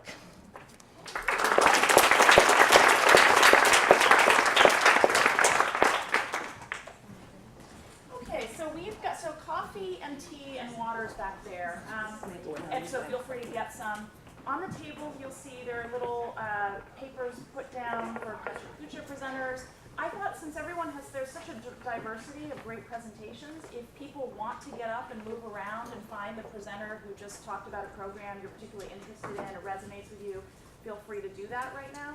And then I also thought we'd kind of push back the schedule to give more time for these conversations. So I think it's about 10:45 now. Why don't we plan to, people can kind of get up, move around, and have smaller conversations for at least half an hour, and then we can do maybe a 15-minute whole group conversation if people want to do that before we get into conversations about alumni networks. Okay. Hello, everybody. So it's an enormous pleasure, as I've told so many of you, to see you all here and back and sort of to reconnect, and it's just been wonderful. And I've heard the same from all of the folks up here. These are many, but not all of folks who have taught in the program. Some of you know us all. Some of us have overlapped with, some of you have overlapped with just a few of us. I'll let each of the folks introduce themselves, and Annie has very kindly come up with us, as always, the perfect question to start things off. Annie is... Leave it to the oral historian. Yeah, is brilliant, yes, that's it. And the question that I've asked, channeling Annie, as I like to do, is to is this simple question. So how has being involved with teaching in the public humanities programs changed you, changed your work, changed the way you think about the world? And I think I will just stop there and I'll start actually. I'll throw out a couple of ideas about the way that it's changed the way I've thought about things. And seeing folks from the very first year, 2007 class here, sort of brought back some interesting memories of how little I knew and how unlikely it was that I should be trying to imagine a public humanities program based on what I had done before. And it was all sort of crystallized by Maggie's talk this morning. Where is Maggie? Oops, she left. About, well, her three lines about the idea of living in discomfort and the affects of inadequacy and the negativity bias we have about trying to learn new things, basically. And how much the program was shaped at that first year and then actually continuing since then by what students were interested in as much as any sort of sense of a canon of what was public humanities. And as the students shaped the program, they shaped what I was interested in as well. So moving from a fairly, what I now think of, an old-fashioned curatorial approach to understanding teaching the public, working with, and teaching the public probably would have been the way I put it in 2005, to working with diverse publics. And that really comes out of students pushing me in interesting and ever useful ways. So I guess in some ways that's a way to say thank you for all of you here, but also just sort of to reflect on the ways in which I have changed and the program has changed, always based on sort of this constant new ideas about what's interesting and important. So thank you. Should we start that in, Annie? You want to talk?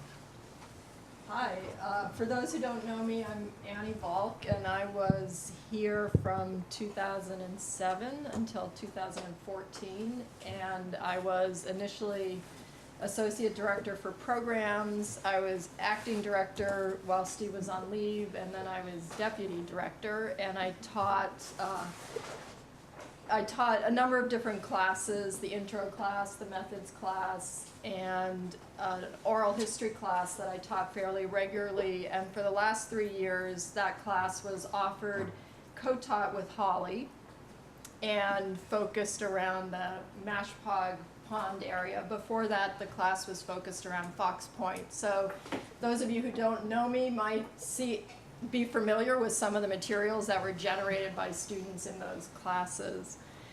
And I'm now at Williams College, and it's great to be back here and to see people. I would echo everything that Steve just said. To me, this was such an amazing place to be, and a place where I felt privileged every day to come to work, and realizing how wonderful it was to be in a position where not only did I love what I did, but I felt like I was constantly learning and being challenged and learning from my colleagues, but mostly learning from the students that I had the pleasure to interact with all the time. So when I think about what have I taken away in addition to that, there are two things that come to mind for me. One is there's all this talk about creative destruction and he who will not be named and his process of creative destruction. And for me, being here in many ways was the opportunity to be part of a process of creative construction. And I really took away from me the sense about being brave and being experimental in doing the kind of work that we like to do. I remember a conversation with Steve. I have no idea what that conversation was about, but Steve's response was, well, it's not like we're doing brain surgery. And it was such a helpful response in terms of putting things in perspective and really, in many ways, encapsulating that spirit of experimentation and the sense that you try things and you figure out what's gonna work, and usually nobody gets hurt along the way. So that's certainly one thing. The other thing that was so important for me here and working with Holly was a key piece of that was really being able to connect my work in a very interdisciplinary context and to really go way beyond the bounds of history and to get involved in all kinds of creative projects that often made me uncomfortable, but which felt good in other ways. And one of the unexpected consequences of that for me is that it also made me much more aware of being a historian and feeling more grounded as a historian. So really having the chance to interact with people coming from very different places always called my attention back to how I thought and the kind of work that I did as a historian, and to then think about, well, what do I as a historian bring to these collaborations? So that's something that really has stuck with me coming out of this experience. So, excuse me. My name is Ray Williams, and I'm an art museum educator, and I'm now based at the University of Texas, the Blanton Museum of Art. And I was able to teach courses in museum education between 2008 and 2012. My main memories of being part of this program are about being in the house and reading and thinking about class and hearing the hum of conversation throughout, like all these little nooks and crannies and all these spirited conversations. And a lot of the conversations were students pitching ideas to faculty. And I would listen to that, and the overall feeling was there were some probing questions, but the overall feeling was, yes, that's really interesting. That's a new idea. Try it out. And so for me, it just felt like this is a place that has a generous spirit. And, art museums can be tough places to work, folks, and a little constraining. And so I think what changed me about being here was it was a rather new and wonderful experience of being around people who said, try that. I wrote a syllabus and said, Steve, I don't write a lot of syllabus. What do you think of this? He said, that may be the most creative syllabus I've ever seen, Ray. I don't have that syllabus. Which I just decided I was going to take that as a compliment. But it was great to not have to pretend to be anything that I wasn't, and to sort of have these amazing thought partners. So that's what I remember. And I was so excited when I got the invitation to be here, and I knew I was going to see people who are doing fantastic work and that I think about a lot, even though I don't talk a lot to them. So I just this is going to be a fantastic experience. But I guess the main thing is having these brilliant thought partners that sometimes would make me think about a totally new idea, or sometimes would be generous enough to take a little idea that I had and say, sure, I'll pursue your idea and make it happen in a bigger way and in a way that you wouldn't do. So those were the kinds of things that sort of inspired me. And just this sort of sense of, it's almost like this improv principle of saying yes and move it forward. And then the catchphrase that sort of I think I said it in passing, and then Rosie Gill just said, yes, that's it. That's your catchphrase. And it's the idea of grounded dreaming. And I still think about that because I was in my class asking people not to study what other art museums are doing, but to make up something new. But ground it in reality. Tell me what the budget is. Tell me how you're going to make it happen.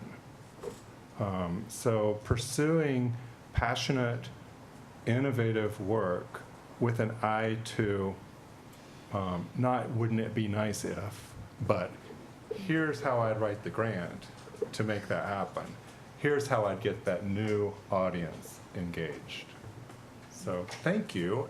I mean, this work continues to resonate for me, and I sometimes feel kind of sad that I'm not teaching public humanities students anymore. My name is Ian Alden Russell, and I'm the curator at the David Whitten Bell Gallery here at Brown University. And the quickest way I can answer how public humanities changed me is I came to Brown as an academic, mostly. I had done a PhD in history and archaeology, and now I'm an art curator, working with artists to make new creative projects happen. And I credit my chance to do that with this program and all the faculty that supported me in the teaching that I did, but really the students that were brave in the projects that they brought to the classes we were doing. The thing that I think really sticks with me about this program is, in many ways, is the house that it's in. And I would say that joining public humanities was the first time I felt like I had an intellectual home. And it was the first time I really understood how important home and community and like a family of thinkers or practitioners is. I never really felt like I fit in traditional academic work. I was drawn to work in an art gallery and work in a secondhand bookshop, and I liked to strike up conversations with the people that were buying books or the people that came into exhibitions, and I never really found the right way to integrate that into my strictly academic work until I came here and had a chance to learn from Steve and Annie, and had a chance to sort of take some risks with classes where I wanted to take the cultural heritage work I'd done, but integrate that with the graphic design thinking that I just gotten exposed to, and really wanted to figure that out with students. And I'll admit that course was a bit big, and there was a lot of work that went into it, but the students that went through that with me taught me an incredible amount about what does it mean to be a caring teacher, a steward amongst other thinkers, and how that process really is about open exchange and support. And so I had an opportunity to do a course on creative cultural heritage, if you will. And skipping sort of down the road a bit, one of the other things that was really important to me was the chance to co-teach with Sarah at the RISD Museum. And any of you who know Sarah, it's a transformative experience working with her. And the chance to think about museum environments and how they can really be a supportive space for discovery. It just was something I couldn't deny being important for me. And when the opportunity came to start to bring that work into the cultural institutions at Brown, it was something that really felt like it integrated all the different parts of me. And so I think the two parts that I would say that were really important to me, in summary, in public humanities, one was the importance of place and supportive, open place for people to discover themselves, take risks, maybe be wrong, and sort of figure out the steps that they want to take. And then the other part was how crucial empathy and self-reflection are in that, in the sense of being open to how it makes you feel, how others feel in that process, and then really trying to listen fiercely, both to what you're saying and to what people are saying to you.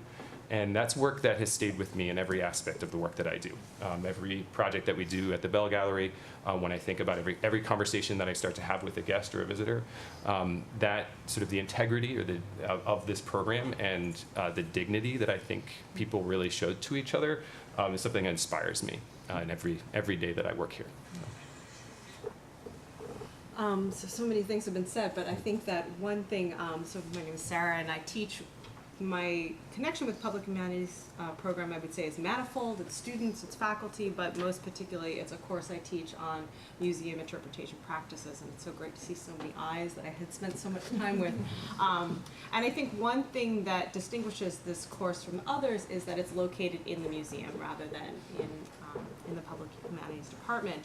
And what's wonderful about that is, weekly this intense sort of learning community comes together literally in a gallery, and then we infiltrate the other galleries and we question. And I think what I've appreciated so deeply is the sort of rigorous questioning. And to Ray's point about constraints, museums are places of constraints, and I think they are delightful to think about theoretically and to dream about.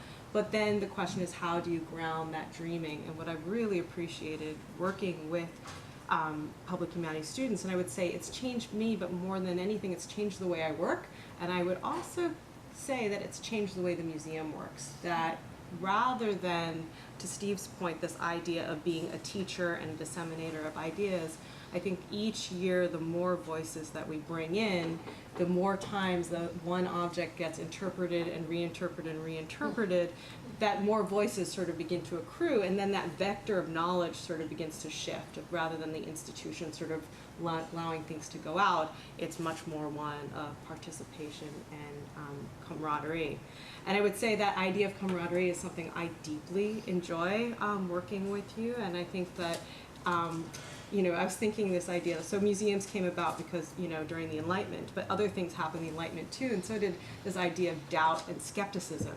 And I think that's one thing I've really enjoyed, is to allow our doubt and skepticism about the ideas that we have, we all believe in, to really gain more complexity.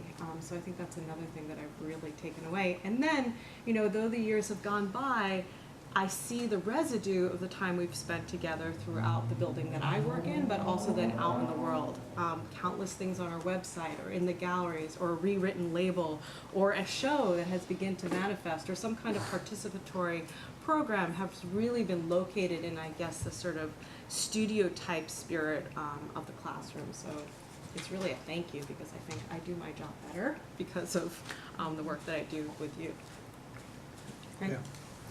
So I'm Gail Gifford, and I teach what is now called Management of Cultural Institutions, but some of you may remember it by its original name, which I learned didn't fit on people's resumes or on the transcripts very well, but it was called Public Humanities Institutions, a whole systems approach. And the reason that it had that name was because when Steve and I very serendipitously connected when you first arrived, and my business is to work with nonprofit organizations and public sector organizations in capacity building and organization development. And I was doing strategic planning with Newport Restoration Foundation and asked them. You didn't know that about me, did you? Well, and yes. also that you still have one. Right.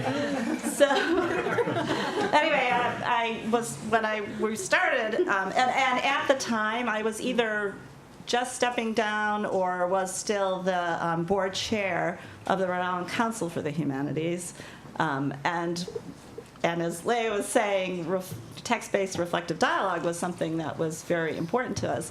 So I said, if we're going to get into the strategic planning process, I really would like to challenge this notion of museums and sites and who's doing that kind of thinking and what should we be reading. And Peter said, well, there's this new guy at the Public Humanities program at Brown who just came up from the Smithsonian. Why don't we invite him down here to talk to us? I did not know that. I didn't remember that. And as Steve was new and he knew I was out in the community and he was really interested in making sure that the students were very engaged and embedded in community and that this program was embedded in community, he thought I would be a good resource for hooking him up with community-based organizations that might be part of the program. And in the process of that said, Brown doesn't like this, but we really need a practical course where people understand and have a sense of how the kind of business and operations side of the institution meshes with the mission-based side of the organization. And would you like to teach, first of all, do you have a master's at least? And would you like to teach that class? And I was like, great. This is great. This is a great opportunity. I was as an adjunct at Simmons and was sort of moving out of that. So I was like, yeah, this is super. I could not have to drive at night. But already, I think through the work and being on the Rhode Island Council for the Humanities and talking and thinking about the public humanities all the time through that effort, was this opportunity as part of the program, the thing we don't get to do a lot in our work lives necessarily if you're not in academia, is to reflect, right? Is to reflect on the work that you do, to think more deeply about how it works and why you're doing it and how the pieces fit together. And as my students will know, I talk a lot about systems thinking in my classes. And so how do all of those pieces mesh together? So for me, being able to be in this program, and the class is in January, so anybody wants to sign up, gives me that opportunity to think about all the different aspects of organization building and how that plays out and how it meshes or the tension with programming, right, and whatever that might be, and so how those work together. And so for me, being in the program and being able to work with all of you and have your experiences, feedback, and ask me questions and think about the great work that you're all doing enables me to continue to think forward on my own practice and how I can best support organizations, as well as all of you who are in some of those organizations or many of those organizations that I'm lucky to be able to work with every day. Hello, everyone. Nice to see everyone again. Most of you will probably not be surprised to find out that I came here directly from a baseball field. I've been thinking a lot in the last week about what to say today, and I'm still not really sure what I'm going to say, so I have a spider web of notes in front of me. I've been at the John Nicholas Brown Center going on 16 years now, so before there was a public humanities program.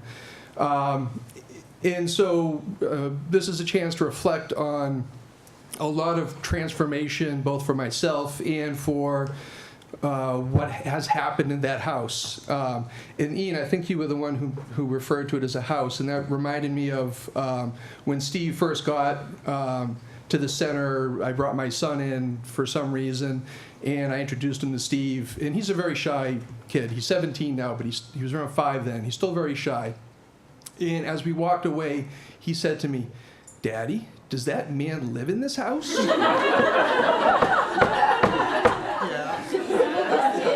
I said, "Well, yes, actually he does." And so what got me thinking even more was a former classmate of yours, Alma Carrillo, was here a couple weeks ago. And she and I got to talking about some of the things that her group had done, and that reminded me of some of the things that we no longer do. So change is a constant process, and since I've been in the midst of that process, maybe it's a little bit harder for me to see from the inside sometimes. Annie, this isn't brain surgery comment had to do with what we should do with the door if no one was at the front office. And it seems a little strange to me that at one point we worried about what to do when no one was at the front office. And in some ways that gets to what I am responsible for, which is the house and all the stuff in it and security. And coming from a sort of traditional history museum background, that was really paramount. But what was more paramount was the way that students engaged with that space. So that's been a constant transformation in some ways for me to grapple with making this a comfortable place to live. For Steve, I guess, and to work for you. And so, so that includes letting people sit on furniture, and sometimes things get broken, and you deal with it, and you move on, as long as it's a productive way of using the house. Sometimes I have to let go of things, and old things that I've learned reemerge. And then to echo something Steve said about how students define the program. I think I was going to say something very similar. And in some ways, my job is different every year, because every year there's a new group of students who come in, and they have new ideas and new way of doing things and new interests. And so it's an evolutionary process that has a revolutionary step every September. And the class I'm teaching this semester involves environmental history, and that's really embedded in dialectical theory of history. So in that change and conflict and tension and is what makes things happen, what drives things forward. And I think that's very true.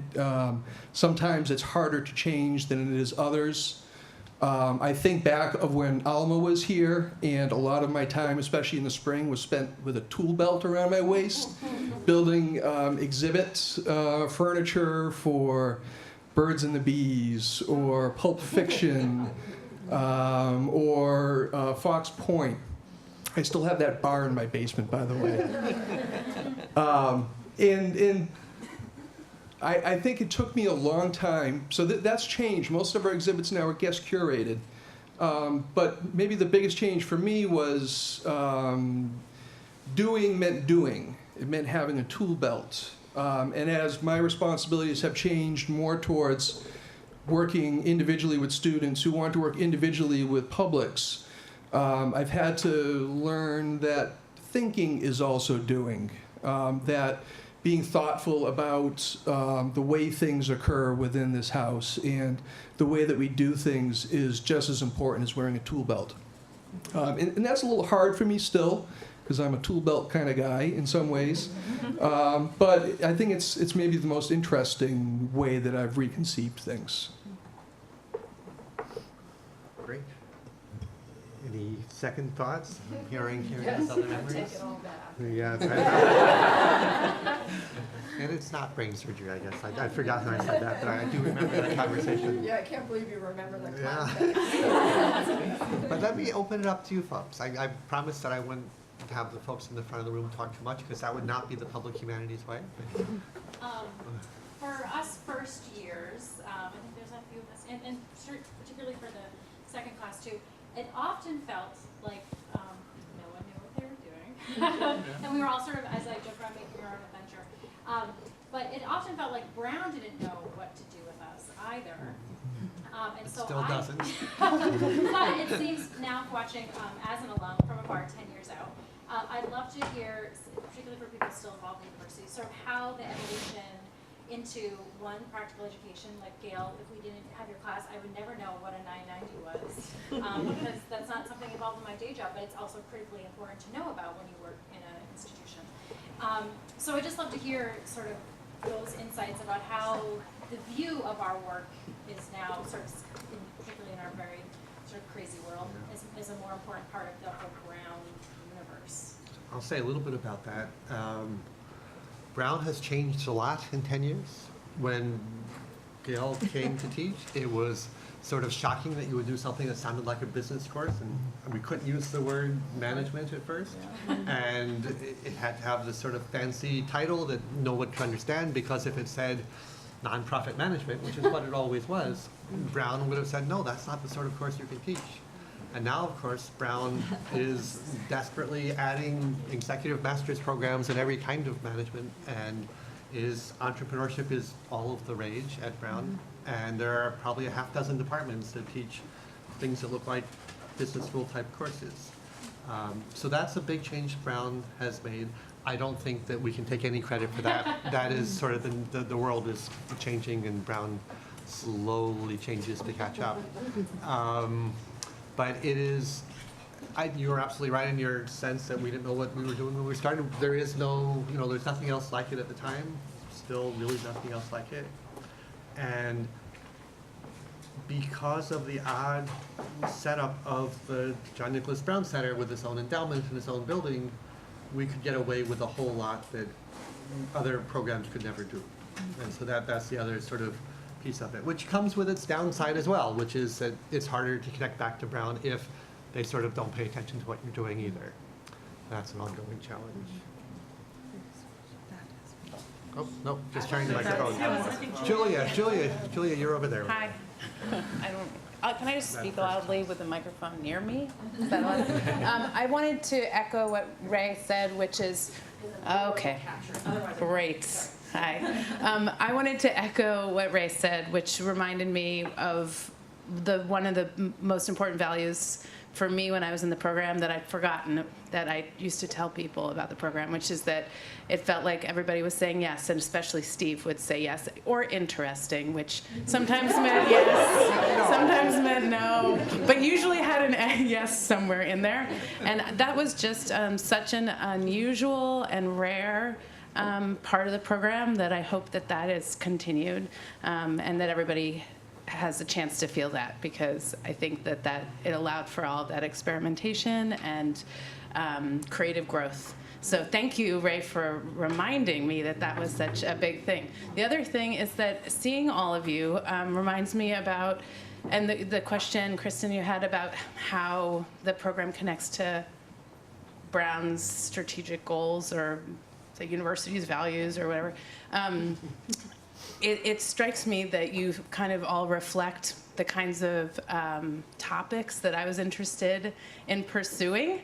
And I wonder whether there are, as faculty, you felt that there are new departments that you're reaching out to, and how, how new faculty are being drawn into the mix, and maybe just as students we sort of find other fields and make connections and tell people, evangelize what we're doing. I wondered to what extent the faculty spread has kind of spread the word at Brown, or whether there are areas like the Nelson Center for Entrepreneurship where there seem a new thing at Brown where it seems like there's potential for great links in social entrepreneurship and cultural entrepreneurship and whatever that might be, but do they know about public humanities?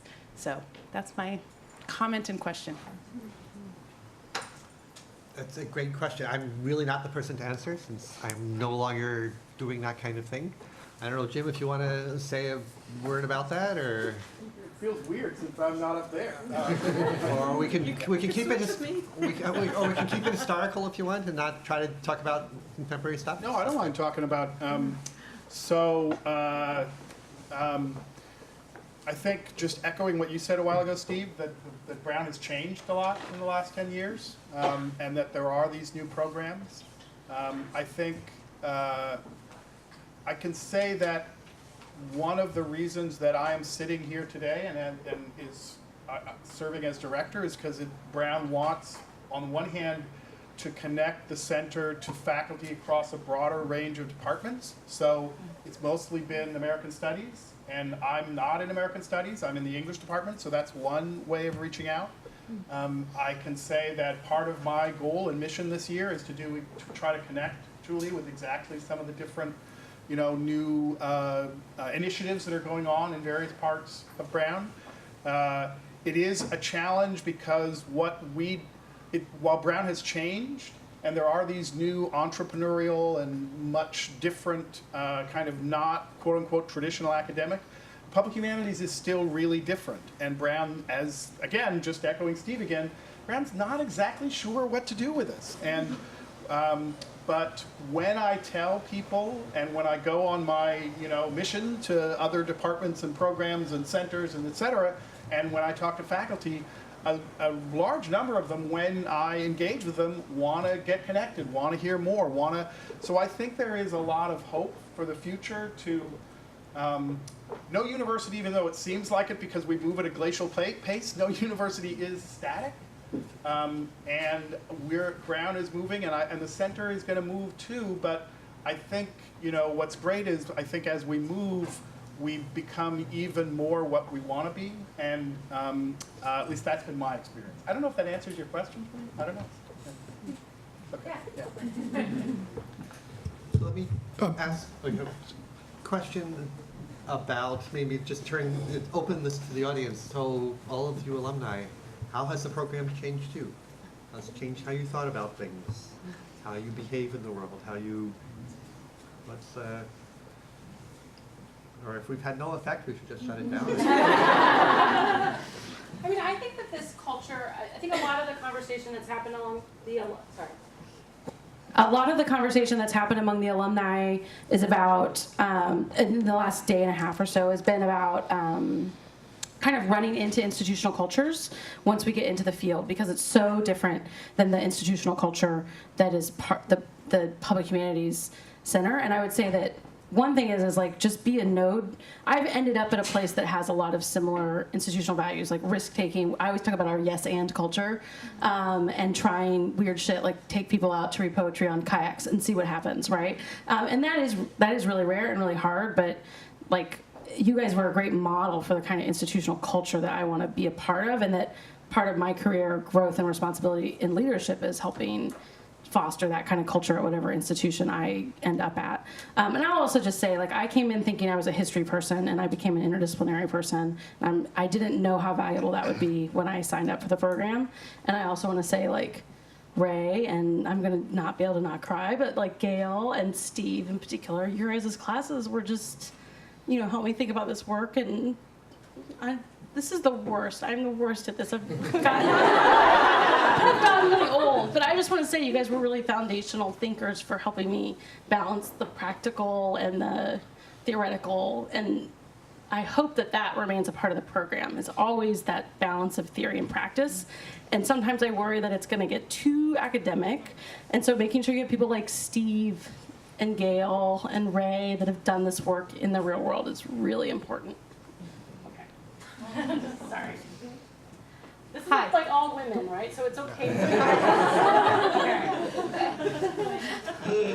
Hi, I'm Clarissa, and to answer the question of how going through the program has changed me in ways that I wasn't able to appreciate, and echoing Leah's comment, until I was in other cultures. Now, I came from the work world, but I came from originally out of ad agencies, and then into museums and publishing, and I wasn't in that self-reflective mode.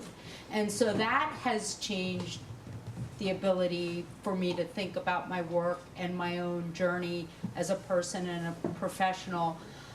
But the collaborative processes that are at the heart of much of the work that we do together and for and with various communities, I took for granted. And what I see now is that what is often called collaborative work is transactional, in the sense that I, the researcher, which where I live typically means the faculty member, will enlist you, the designer, the app web developer, to implement my idea. So I'm the thinker, you're the maker, and these artificial boundaries where the idea is handed off, and certain knowledge forms, people who have their own terminal degrees, by the way, thank you very much, are somehow in this labor hierarchy not conceived of as equal in these quote-unquote collaborations. And that wasn't apparent to me until what we're doing with Greenhouse Studios is, it's not a project to make things, it's actually research into shifting these collaborative processes. And for me, I was like, what? Isn't this like normal? What do you mean we're going to get paid money to research this? And so not really recognizing how rare and precious this was until I was introduced to the fact that it wasn't normative.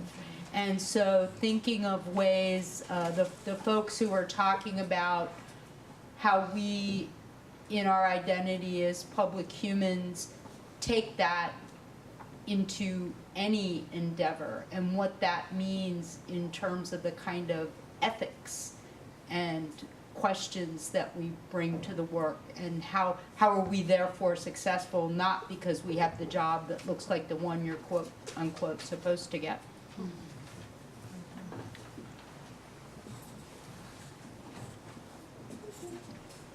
I'll stand because I'm in the corner. I just didn't want to lose touch of Julia's social entrepreneurship thing. So I think one of the beautiful things that I got from the Public Humanities program was being grateful for the little ecosystem, the little community, the little family we have, our home. But also to the point of like, what is the faculty doing to engage with the university? I would also say that we are our best advocates. So I actually took some classes at the social entrepreneurship in the department, and I was with a bunch of like, young 18-year-old, 19-year-olds that were taking these like social entrepreneurship classes, and I planted the seed of public humanities and thinking about the audience and taking all the great values that was happening at the JNBC and bringing it across the green, and being an advocate for our public humanities. So I would say that we like the current students, like go out into the other classrooms that you're already doing so, and keep doing the good work. But I also have a question, and like I don't want to keep us all from engaging with, but being from Denver, I feel like I was part of this community. It was home, it was family, it was such an important place. I was engaging with communities that I felt like a little bit like I dropped into and then left. So I would love to know what's going on in Providence now and the communities that the JNBC has been working with, is still working with. What's the feedback from the communities, from Fort Point, from the museum? So that's just a question. At-risk museum connections? Sure. I see a lawn in the back of the room, and I think I might, enlist her to help me with that. But I think that, yeah, I guess it's almost hard to point to it because I would say that it's become part of the fabric of the way we work. I would actually turn to you because right now you're a fellow at the museum, actually, and your research, besides just teaching, is now embedded in the museum, and we're working on a project on this idea of repair in textiles, and how different cultural ways of repairing actually can also be metaphors for other modes of repair. So it's hard to point to it directly, but what I can say again is like in the practice of doing it, I think we're learning to listen more. And not to just simply say we have a German idea, we have the cultural capital to be able to share that idea, but rather it's a question of what is the sort of give and take and conversation that could be started and situated either in your house, our house, or some other house.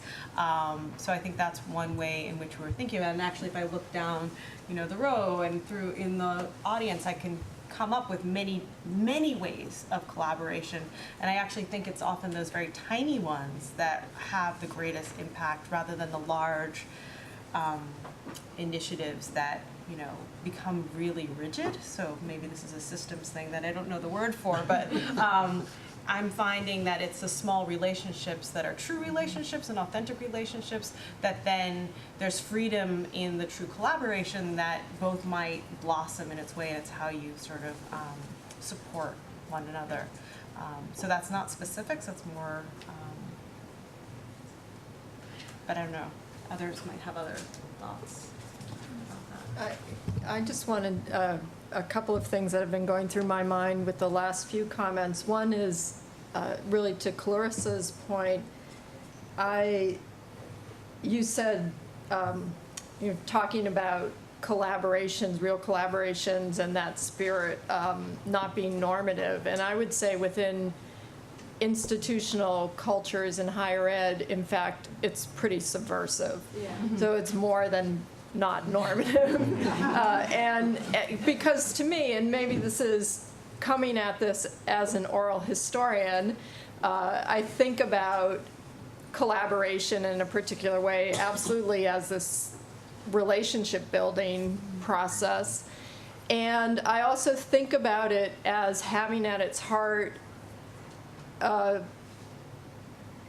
recognition or an embrace of the democratization of knowledge. Mm-hmm.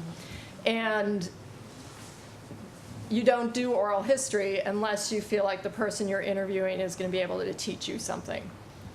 And I think that is radically subversive within a higher ed context and threatening within a higher ed context, and that it is the kind of thing that was much more in keeping with how folks in this program thought and think about doing this kind of work, but it's a hard thing to sell when you're working in institutions where people fought hard, worked hard to get their degrees, and are, that means something. There's a hierarchy in place, a structure in place that reinforces it. So I think that's a real challenge. And I guess, talking about collaboration as relationship building kind of gets to your question or your point, Elise, too. When I moved, it was a very hard process of thinking about what would happen with the work that I have been doing, and some of that I could, think this is the work I've been doing. I can find somebody else to step in, or we can sunset these projects. But then there's a whole other piece of that, which is the relationships, and that those can continue or not, even as things change and move on. And so, yeah, I don't know where I'm headed with that, except that that's been the piece that I've been much more thoughtful about, is kind of rending those relationships by moving on, and that's a really hard thing to do. But it's why I want to do these kinds of collaborative projects, to have that experience of close cooperation and collaboration, but then it makes it hard to figure out how to end them when you need to do that too. Who else? Going a little bit off of those comments and the other comments describing the public humanities as different and unique, when I think about how it's affected me as an alumni, I think my public humanities background makes me ask questions and bring up issues that aren't always easy or popular in a lot of project settings, workplace settings, and because as a public human, you're always going to approach things a little differently. I mean, each of us are different, but we're going to probably be, you can tell when there's a public human in the room. And I myself am still figuring out like the productive ways to use that difference and to use it to affect or inspire change. Because once you go through this program, you can't really go back. You're no longer going to be satisfied with thinking that a single interpretive panel or a brochure is a great public history project. You really up the ante and you've raised the expectations of what you can accomplish. And then at that point, the challenge becomes accomplishing it. And I think the most important thing is having a job that gives you the time to be creative or to work on other things. And just this whole weekend has given me ideas, and I hope we can keep talking about that.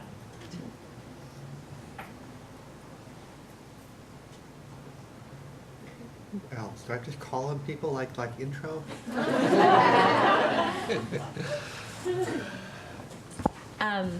So I've been thinking a lot and talking to a lot of people this weekend about this dreaded imposter syndrome thing that I think a lot of us feel sometimes. And I think in listening to you guys and thinking about this whole weekend, the tools that this program really gives me every day, not gave me, but gives me, is some sort of salve to this imposter syndrome business, right? Because what we do is not linear, and we've been talking about this all day, right? It's not like you get this degree and then you get that job and then you get that raise and then you get that, it's not at all linear. And embracing the sort of all over the place, like nature that your career is going to take. And I feel like this program gives you not only the tools to go with that and enjoy it, but also to share it with people and sort of explain better who you are as a thinker, as an academic, as a maker, as a curator, we're all these different things. But I work with students now, and I find myself teaching them, like I wrote down tools, language, confidence, collaboration, interdisciplinary. I could keep going. But these are all things that I use daily to try to explain to my students. I'm not a teacher, by the way, I just sort of facilitate learning. But trying to explain to them why this matters, or what's the point of collaboration. It's annoying. Group projects are difficult. It's like, well, guys, collaboration's hard, but it's the only way to kind of move forward, right? And I think given what's going on in the world, technology, all these things that are happening, I really feel like the tools of public humans kind of offer this like very human way to like embrace what's happening and try to find a way through it. And Ray, I'm also remembering you would talk about wide awakeness a lot as one of your sort of grounding principles, which I just wanted to put out there is also a really great way to sort of try to encapsulate what it feels like to be a public human and sort of look at the world with this wide awakeness. Say that again. What was the principle? Wide awakeness. I'm sure Ray can talk about it. Yes, yes, yeah, Maxine Green. So that's that. Other folks? Thoughts from the, oh, over there. Mika.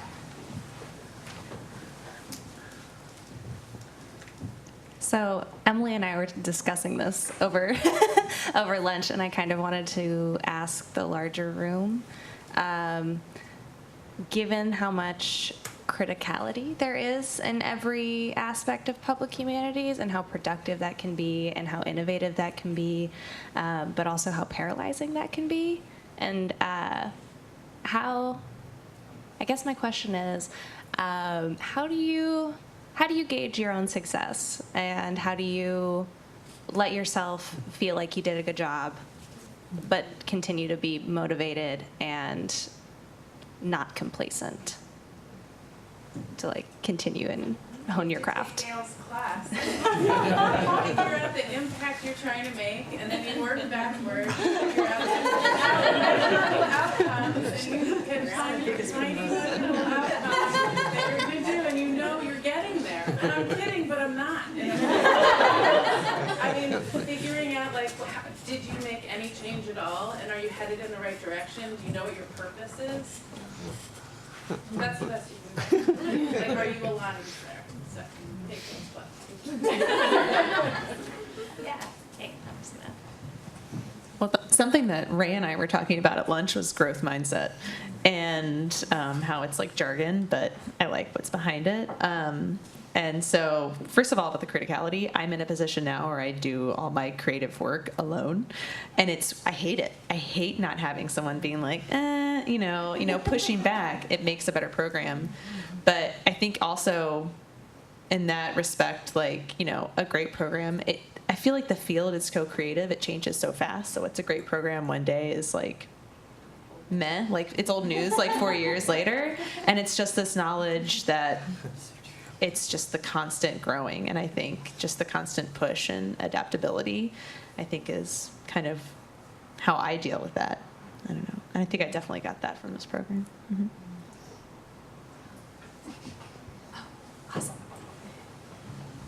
So yesterday I kind of shared in our like diversity session that we had that when I used to do programming for middle schoolers, we would always tell them, it was specifically about race and tolerance, and we would tell them, this is going to be uncomfortable.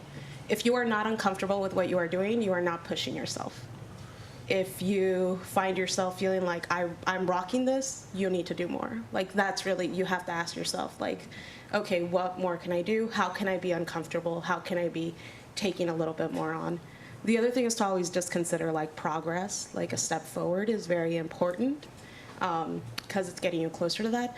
But the other thing I would say is that yes, you will probably go out in the world and be a silo of like little like public humanities ideals. And the generosity of this program is unique, and it is very rare that you will find that in the real world. So I think it's important to keep in touch with yesterday I mentioned like have a venting buddy, like that's important to have. Somebody else then used the term promance, which I found, which was Anya. Promance, which is a professional romance. Like find your person that you can be like, I'm thinking of this new program, this is what I'm thinking, and they could be like, that sounds kind of And they'll be honest with you, and they'll be like, well, how can you push it further? Because even though this person is not even in my like time zone, this is the person that I go to, and I'm like, oh, this is a good idea, or like this isn't, or like you need to go a little bit further. That sounds just like what this other place did. How's yours different? So take advantage of this program to build those relationships now. So that question about how to be critical but not too self-critical, and how to be reflective and think about your work but at the same time not be paralyzed by it, is really a hard question, and something that I think is sort of at the heart of the way the Public Humanities program works, is that, and you've heard some really interesting ideas here about how to do that. I know we have to end up before too long and have to be out of the room by 3, but I wonder if we could, whoops. Oh, okay. Do you want to answer to talk to that question, or? Oh, I had a question. Okay, well, I have one more question. Then I'm going to come back and ask the panel to think about that question of critical and self. Go ahead. Well, it's kind of sort of in the same vein. So before I got to the Public Humanities department, one of the things that I kept running into over and over again is, I didn't necessarily feel super paralyzed in my career, but a lot of the organizations I was in were very paralyzed by the challenge of race and what to do with the narratives of oppression and violence. And then after the program, I keep running into more organizations that are continuing to have that as their problem. And this was an issue that I didn't feel was really tackled in Public Humanities, and yet is the perfect place to do it. So I would really love to learn more about, hopefully in the couple years since I graduated, that this is something that is coming out more and more in the classes, and if not, what is the Public Humanities department doing to move forward in helping current students understand how to tackle the challenge of race in the museum world or in the humanities in general in universities, because we as individuals often just get frozen, don't know what to say, don't know how to do it, and then we get out into the work world and we can't help our organizations move forward either. So for the current day stuff, maybe some of the current students would like to talk about how that shows up and where. Rika, you have the microphone?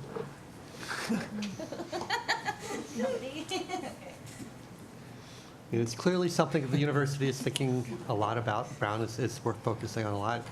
The connections between the center and the Center for the Study of Slavery and Justice are one of the places where that's clearly a very strong connection, and the staff of CSSJ is, in fact, the two of the staff members there are Public Humanities graduates. Is a sign that there's those connections being made. It's a difficult question. It's a hard question that clearly we keep working on. But are you leaning on the Slavery and Justice Center to teach a course in Public Humanities on race or on slavery in the museum context? Or is it more like you're sending students to their programs? Again, I'm no longer running the program, so I'm not going to. But Jim, I don't know if Jim, you wanted to talk about that connection or how that. I'm happy to talk about it. Oops, yeah, I actually did the microphone first.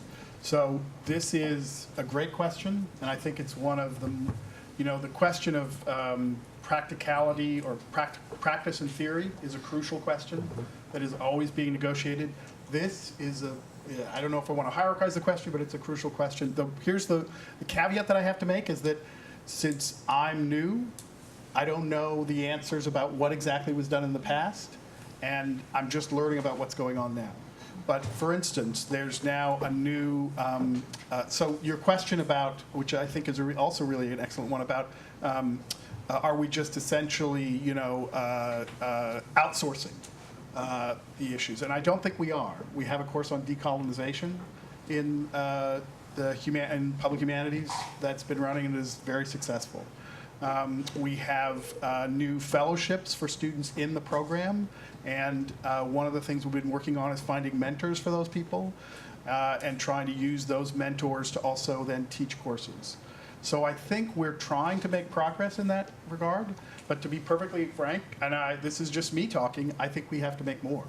Because one, it's a problem that it horrifies me to say this, but it's an issue that I think is not going to go away for a long time, and it's getting worse. So that we have to prepare our students even better for that. But the previous director, the current director who's on leave, I don't want to say previous, is very conscious of that and is trying to work towards that. I want to hear, when you said, I want to know what the graduate students in the program think, I really want to hear what they think. Oh, good, yeah. But the thing that I just want to say, though, is that I'm a little worried since the current director is sitting in the room. I want them to be completely honest, but I also understand power structures at universities, and so that's hard. So I just want to say again, if anybody wants to anonymously somehow through the graduate reps, let me know. I would really appreciate it because there's almost nothing more important now. Yeah. Okay. Yeah. Just very quickly, because you mentioned that particular course which I'm taking, and I think it's called Decolonizing Public Humanities, and it may be in its second year now. I may be wrong, but oh yes, you took it last year. So that's taught by actually a person who got the PhD with the Public Humanities MA en route, who now works for the City of Providence. And I was talking with some of my classmates the other day about this class because I think we've all found it to be incredibly, it's just great, honestly. The readings, though, I think should infiltrate the entire program. The idea that it's like this single course that has a very low enrollment. There are only, I think, 8 or 9 of us, and we're not all public humans. We have a couple of undergrads, a Brown RISD dual degree student, folks from the urban education program, and then there are just like a handful of public humans, which I found kind of troubling, actually. So I would love to see this course continue, but actually, ideally, maybe it kind of breaks out and the readings that we're doing and the thinking that we're doing in this one small classroom actually permeate all of the classes more. So that's just one thought for kind of pushing forward. I don't know if anyone else wanted to? Oh, shit. I work with Alon all the time, but for everyone else, I just wanted to let you know I'm going to do a little tour tomorrow. I'm lucky to get a chance to work with Maya Gamble-Rivers, who's not here this weekend, but she's another public humor. And we're, I think, when Alon started, I don't know, 5 years ago, the center had just opened. And so I think we're also working to do a better job about getting out of our little silo. We're going to, we have a really big project where Rosa Parks Brothers Detroit Home is coming to Providence this spring, and that's a really great opportunity to work with methods potentially, and to also have a class about race and memorialization. So I think the center, the first few years, we were trying to figure out our own path, and now we're at a place where we can really work in a collaborative public humanities kind of way with the current students. But anyway, if you're here tomorrow morning still, I'd love to show you around the center, because I know so many of us read the Slavery and Justice Report in Steve or Annie's class way back when, so it'd be great to show you the kinds of things we're doing now. Thank you, Shayna.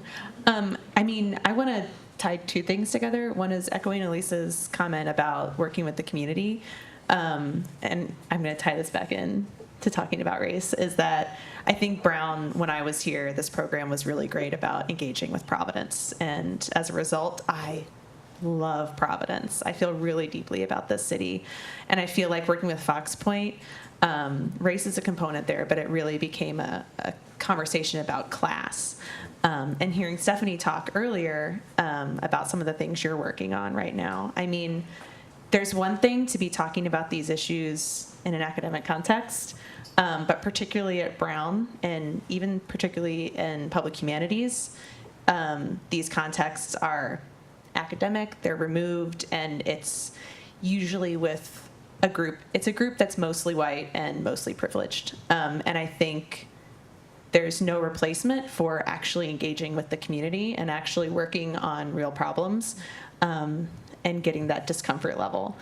And I think being in Seattle right now, where we're really having this conversation, but with a community that identifies as very liberal, but is also deeply white and does not engage a whole lot with people of color compared to our group, which is the South, for instance. All that talk doesn't prepare people for actual real world consequences of the work they're doing. And so, I encourage the JNBC to continue really strengthening those connections with the Providence community, and also to really push for engagement with those actual projects that are happening. Yeah.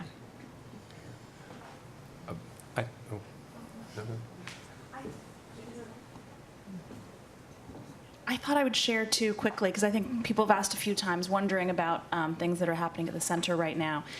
So since I started, which is a little over a year ago, I'd say the majority of my time doing programs has actually been spent on one interconnected program, which all deals with the issue of incarceration. So when I started, we were just about to accept the Humanities Action Lab exhibition on mass incarceration, which we installed downtown. At the time when I came in, we were sort of thinking about programming we thought would be really interesting and important to do around it. And so what we did, which was a little over a year ago, was organize a conference on the issue of prison education. And what we were trying to do with the conference was bring in people from different universities who are running prison education programs, as well as partners at the Department of Corrections here and CCRI here who are running prison education programs, to basically lay out the case easily that Brown should really establish a prison teaching program. There are already faculty and grad students who do teach in the programs. They just teach as adjunct faculty for CCRI. So that's something we've been involved with pretty much since I was here. And I think the latest news, and I don't even know if a lot of you know this, we've been kind of following up on that. We basically wrote up a proposal asking the president of Brown to establish a committee to look into the idea of establishing that kind of a program and to think about what it would take. And so we're right now trying to figure out funding so that a staff person can do some ground-up research for that committee, which I think will be named in the spring, and then maybe start work over the summer and fall, hoping that maybe a year after that, a program could come into existence. So I've really loved working on it. I've loved working with our partners at the Department of Corrections who really want to see Brown do this, and the person at CCRI who has been running prison education for a long time, who's a terrific guy, who also really wants to see Brown do this. And in doing that, we've also been working with Amy Remensniders in the history department, who's been teaching in the prisons for a long time. So I just thought I'd share that in case anyone wasn't up to date on that piece. Sorry, Ian. No, it's okay. I just wanted to say a couple of quick words as a current staff member at the university. Brown's an old institution, and there are a lot of old institutional structures here that, frankly, are problematic. And they move at a snail's pace if they're moving at all. And that initially frustrated me a lot. Not necessarily with my time at Public Humanities, but when I entered into just being in a staff position. And one thing I would just like to say is a word of encouragement, but also to speak to the issue of race and structural change. A thing that has made my job as a staff member easier is when I've been able to work with current public humanities students or reach out to alumni of the program who are working in the university or in the broader community. The tools, the questions that are brought up in this program are incredibly valuable to all the institutions you work at around the country, but they're incredibly valuable here. I want to give a shout out to Rika, who's our current curatorial assistant at the gallery. Rika's been helps me be able to ask certain questions that are more difficult as a junior staff member within an institution. Helps bring ways of addressing that. Some are quantifiable, right? Just doing analytics, doing a visitor survey to inform questions. Some of them are more pastoral in the terms of how we listen to the artists, the students, and the broader community that we work with. What I want to say is that I think the JNBC is uniquely positioned within the university to encourage all of the practitioners that sustain the structures of this university to think about how they do their work differently. And that's something that has very much helped me in my position and has also helped me as I participate in conversations around the development of the arts across the university. and specifically advocating for the type of great community work that has been happening in Providence by individuals throughout our community, but particularly Brown alumni, that is often under-recognized. And I think we all know things like New Urban Arts. We know about the Steelyard, and we know about a number of incredibly important community organizations that are really trying to manifest that work here. And so I just wanted to sort of say that was something I gained a lot from during my time in public humanities, but it's something that has been very important, I see, in part of sort of helping make sure that more maybe static or perhaps stagnant parts of the institutional structure in this university are encouraged or actually required to be part of the conversation. Because it can be very easy to sit back and just sort of, man the ship, shall we say. And I think the students here have a unique opportunity to ask people across this university to answer, to address, articulate how they do it, why they're doing it the way they are, and to explore how they may really need to be doing things a little bit differently. So I just want to say thank you to the faculty for supporting that and the students that we've had, because I think that's probably one of the greatest things we can do, at least right here. So we have to end soon. Are there any last thoughts either on that question of how to be reflexive but not too critical, or any of the other kinds of questions that have been raised from the panel? Just a couple things. For me, throughout my career, one of the things that I've always put together for myself and have actually had fabulous colleagues is your own peer learning group. So part of that came out of the discussions, I think, on what you would like from your alumni network. And I strongly encourage you, in whatever position you are in your institutions, to do that. You will find colleagues who want to support you, that you can learn together with, whether it's a formal structure or not. And so for me, that's been extremely, extremely valuable. Also, even here, right, in your classes, you have limited time and a limited budget, right, to work on things. So you have to bound your work. As much as you want to continue to explore and be perfect, you never can, right? You just can't get there if you're ever going to finish anything or deliver on a project to a client or, to your boss or whatever that might be. So I think those constraints, honoring and recognizing what those constraints are, helps us be bounded in the amount of perfection that we can put into a project. And so then it just becomes learning to live with that. It will this time not be exactly what it is that you maybe wanted it to be in every essence, but the next time you'll be starting from a farther up place to make it be that. So just some thoughts. Anyone else think about that? Yeah, just one more comment about that, being self-critical. So a lot of the people I know outside of Brown are work with their hands. And whenever I'm asked what I do and why I do it, there's always a momentary existential crisis about how to explain it, which is probably something you all encounter on a fairly regular basis. And maybe even when you're at work and you're wondering, why am I doing this and who is it serving? And so to answer that, I would ask you to refer to another theory of history, which I will call the It's a Wonderful Life theory of history. I'm sure you all remember the maudlin Frank Capra Christmas movie, where the conceit was one life touches many others without you really knowing. And I think that as public humans, that's what you're doing. You're touching many lives, and in turn, those lives touch many others. And it has a vast effect that's often invisible to you. So when you ask the question to yourself, what am I doing and how do I know I'm successful? It's part of the territory, I think, is you don't know in any concrete way, but what you do is very important. So doing is doing. People I know who work with their hands are doing things in a different way, and thinking is doing.